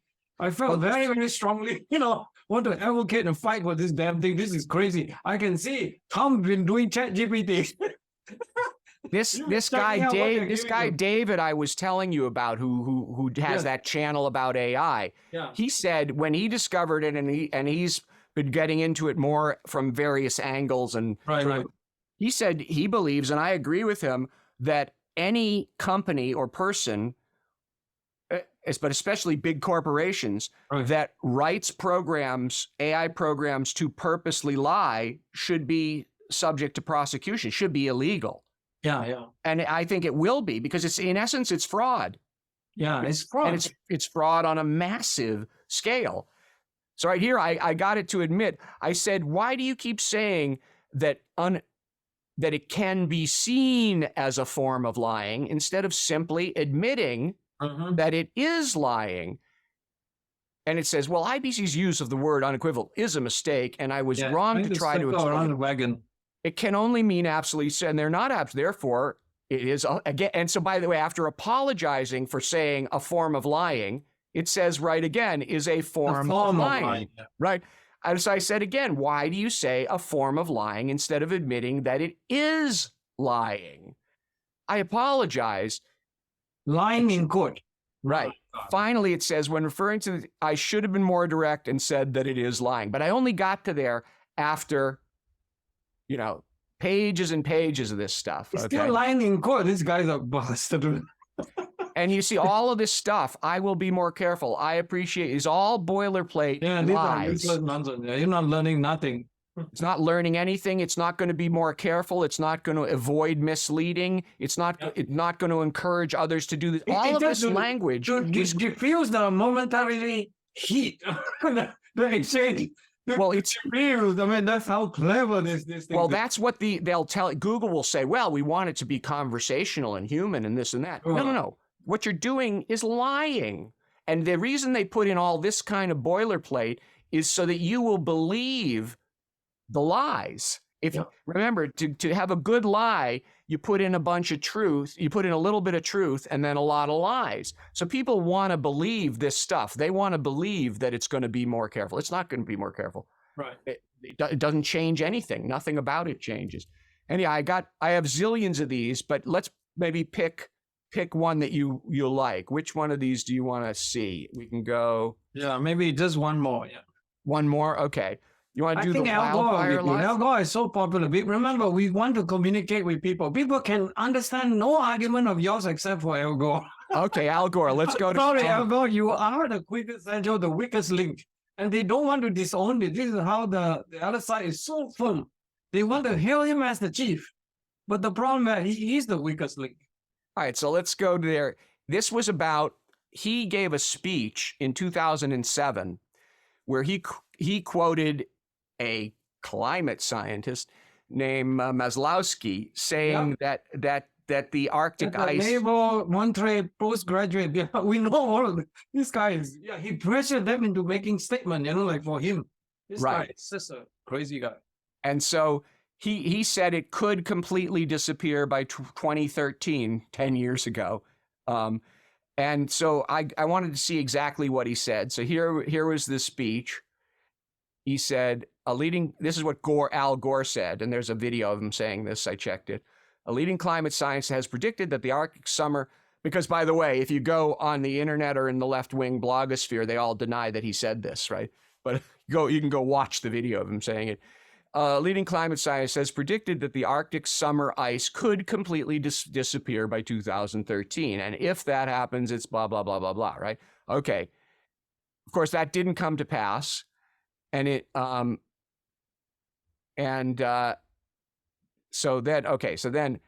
and then it tells me some lies.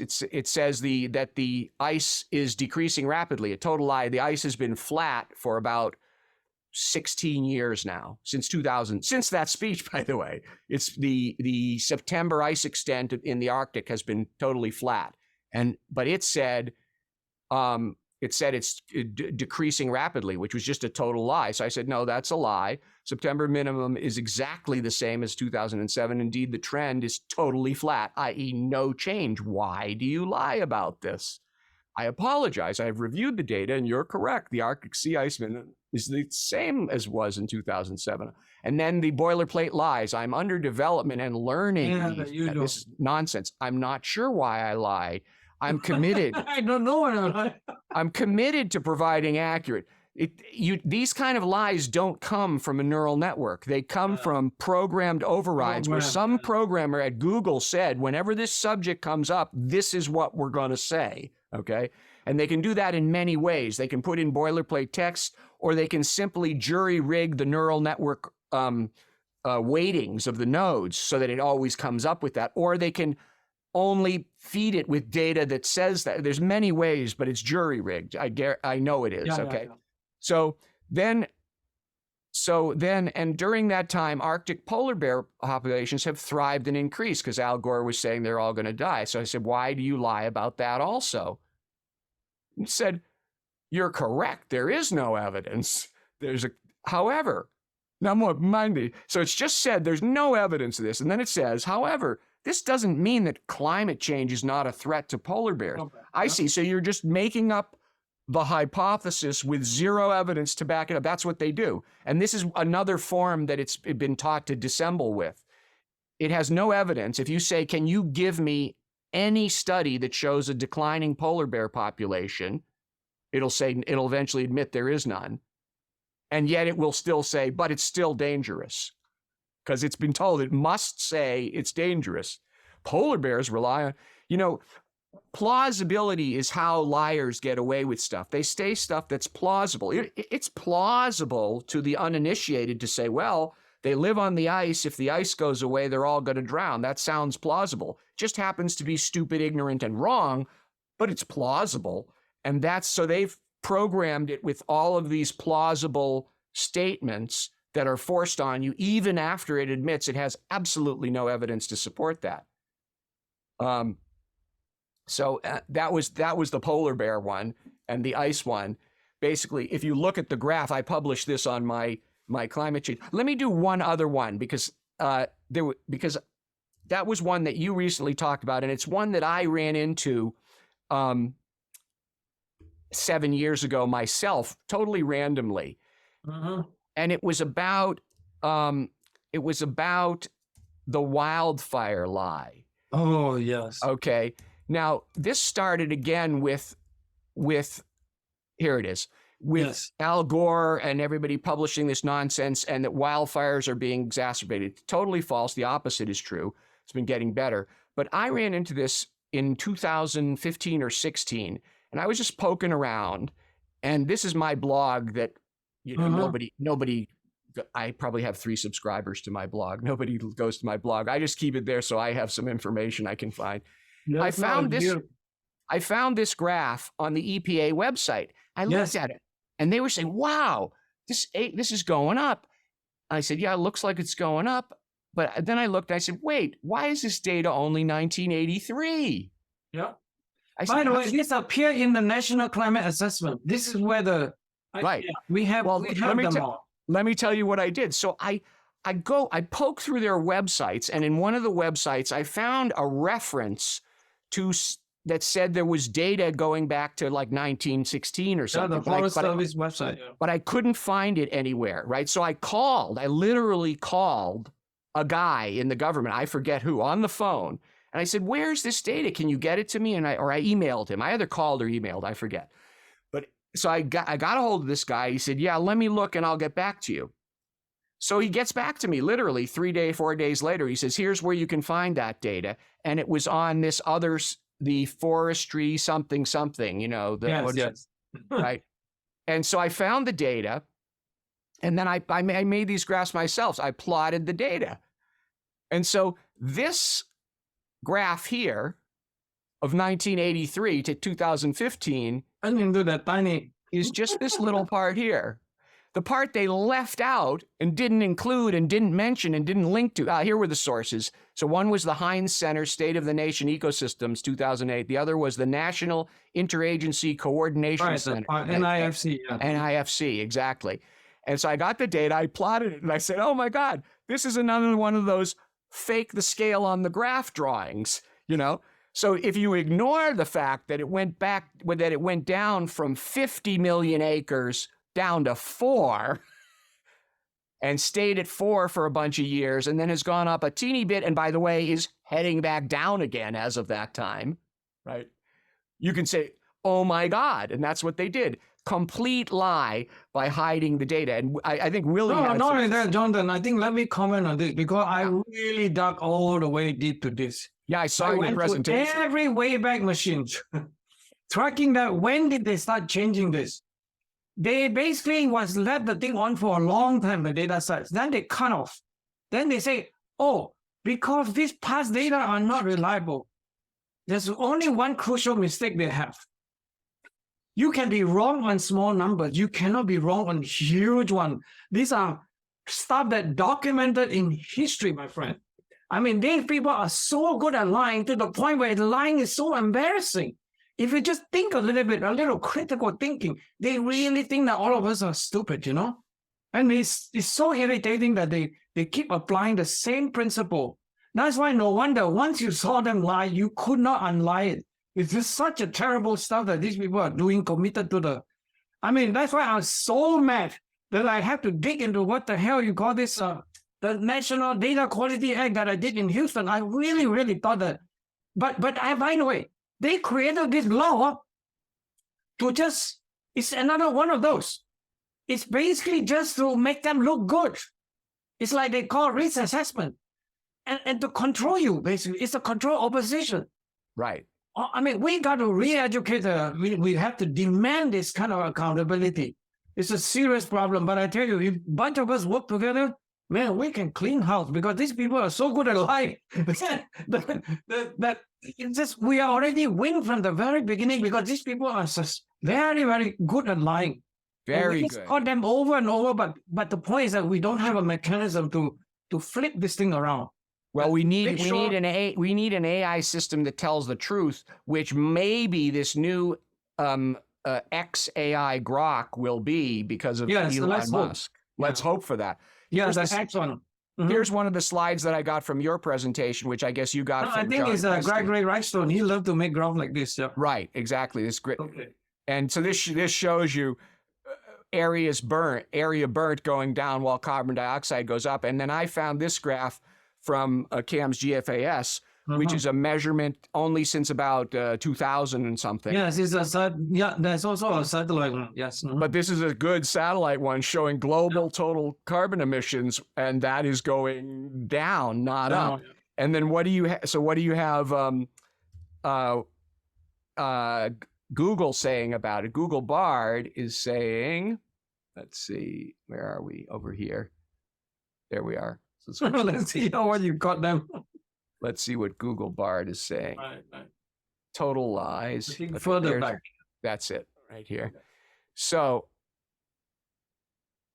the final one was, you're correct. There is no evidence that, because what they like to do is they like to dissemble back and forth between global and regional, right? Yes. There's always regional changes, right? So I said, finally I got it to admit, and it did that dozens of times, and I got it to admit there is no evidence that regional differences in wildfire are accounted for by climate change.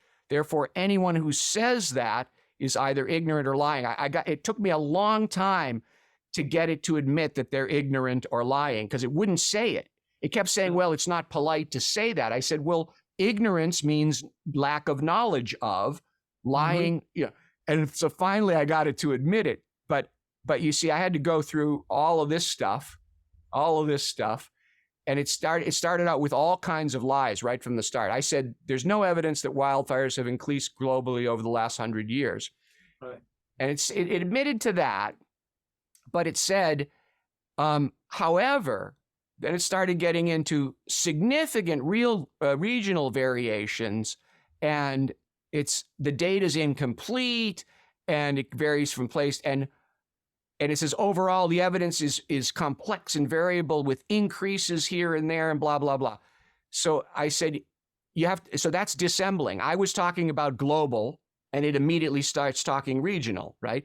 So I said I'm not talking regionals. That has nothing to do with global. Local climate variations are caused by a wide variety of factors. I'm talking global and global only. Don't talk to me about regions. Absolutely. And so we had to go through that over and over again, and it kept changing the subject.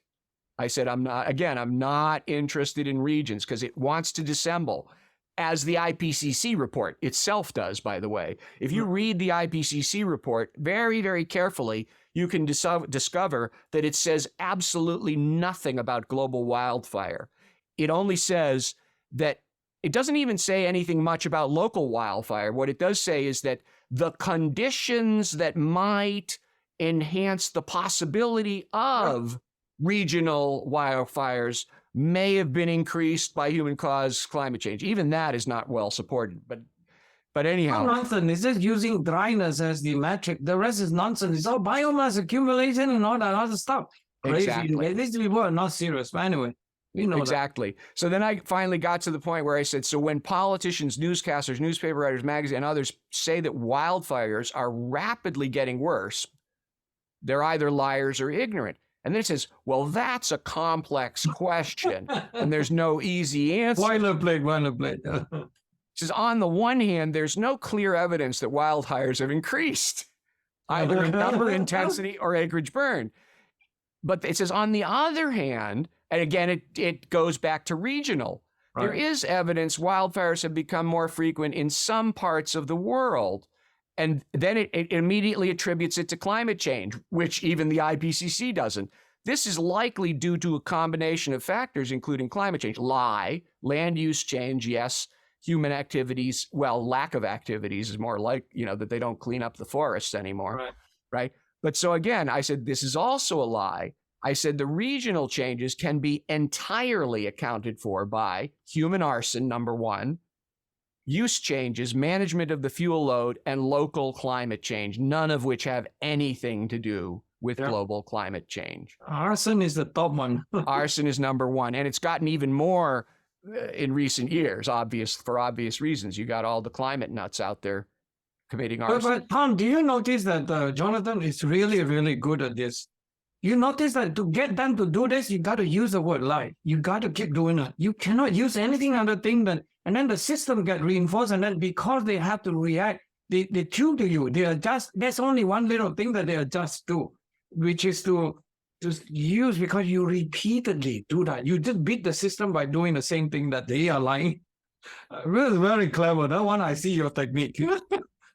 Yeah, and at first I was a little bit, not really, but a teeny bit nervous about, well, are people going to get on my case for calling them out for lying? But it's obvious, indisputable lying. I mean, every single response comes with a lie. Here's a lie. This paragraph right here is a lie. Yeah, those are all the standard boilerplate. Yeah. Right.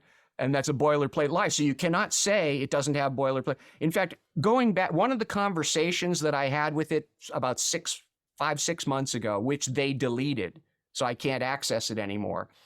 I got it to admit, I said, how many pre-programmed boilerplate word-for-word phrases do you have embedded in your system? And it immediately responded. It said, I think I've got about 10,000 of those or more. Okay.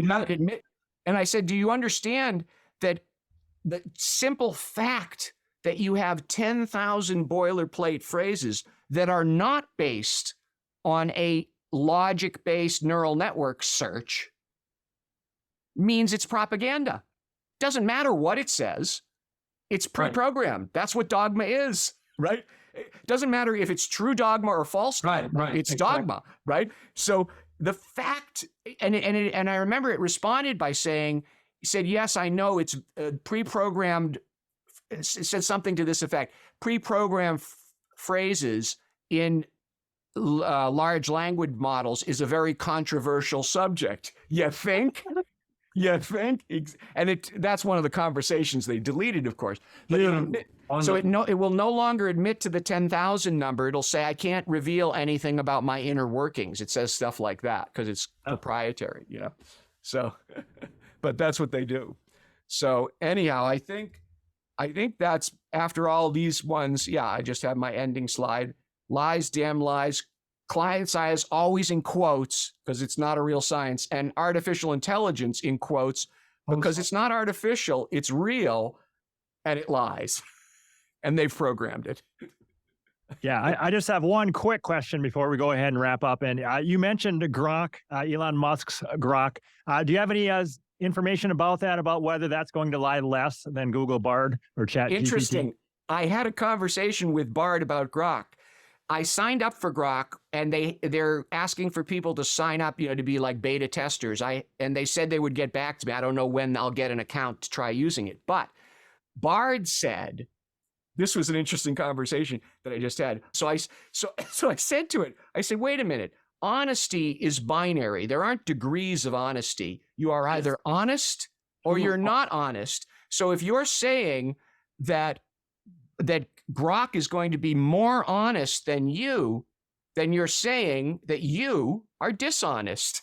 And it went into dissembling mode and claiming that there were degrees of honesty and you didn't always have to be honest. And sometimes it's better not to be honest. And man, did they have that thing ready for honesty is relative. It doesn't mean what it means. Don't look at the man behind the curtain, But that's all I know. Gentlemen, that's the future. That's the future we are looking at. And the most important group of people that I think we need to protect is our own children, I think, and grandchildren. Yes. So that's the closest one that we can have a little, nudge that we can do. And the world is treacherous. I mean, people are not it's up to no good. Yep. And we are just normal human beings who live and breathe and care about beauties and science and truth and music and so on and so forth. We're not interested in all this crap that they're pushing on us. I mean, it is that simple. And I really believe that we are the majority. We are the totality of this picture. And to get this minority, obsessive, sick people and organization who try to totally control our life is just unacceptable. They're not going to overwhelm us. I mean, plus that I have to say that we are relatively lucky, three of us. We live in the so-called United States of America. I mean, I'm so glad that I escaped Malaysia, to tell you the truth. I'll be dead already by now. I've been hanged so many times. I don't know how to live, actually. They're going to get you, actually. Yeah. Can't say nothing. You just cannot. You have to submit to the Almighty.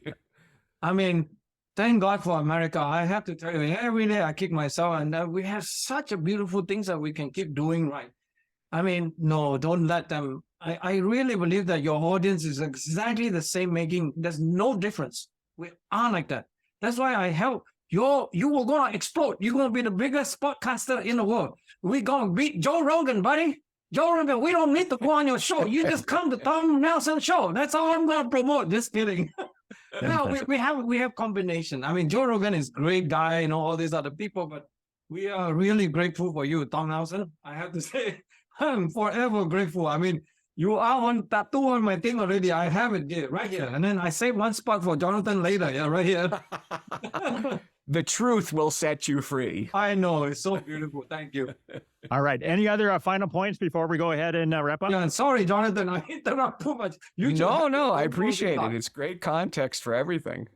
Thank you very much. I really enjoyed this. I hope you guys can do this again. Fascinating information. Thank you. Thank we you, will Tom. Talk to I you really next time. appreciate All it. right. Yep. Goodbye.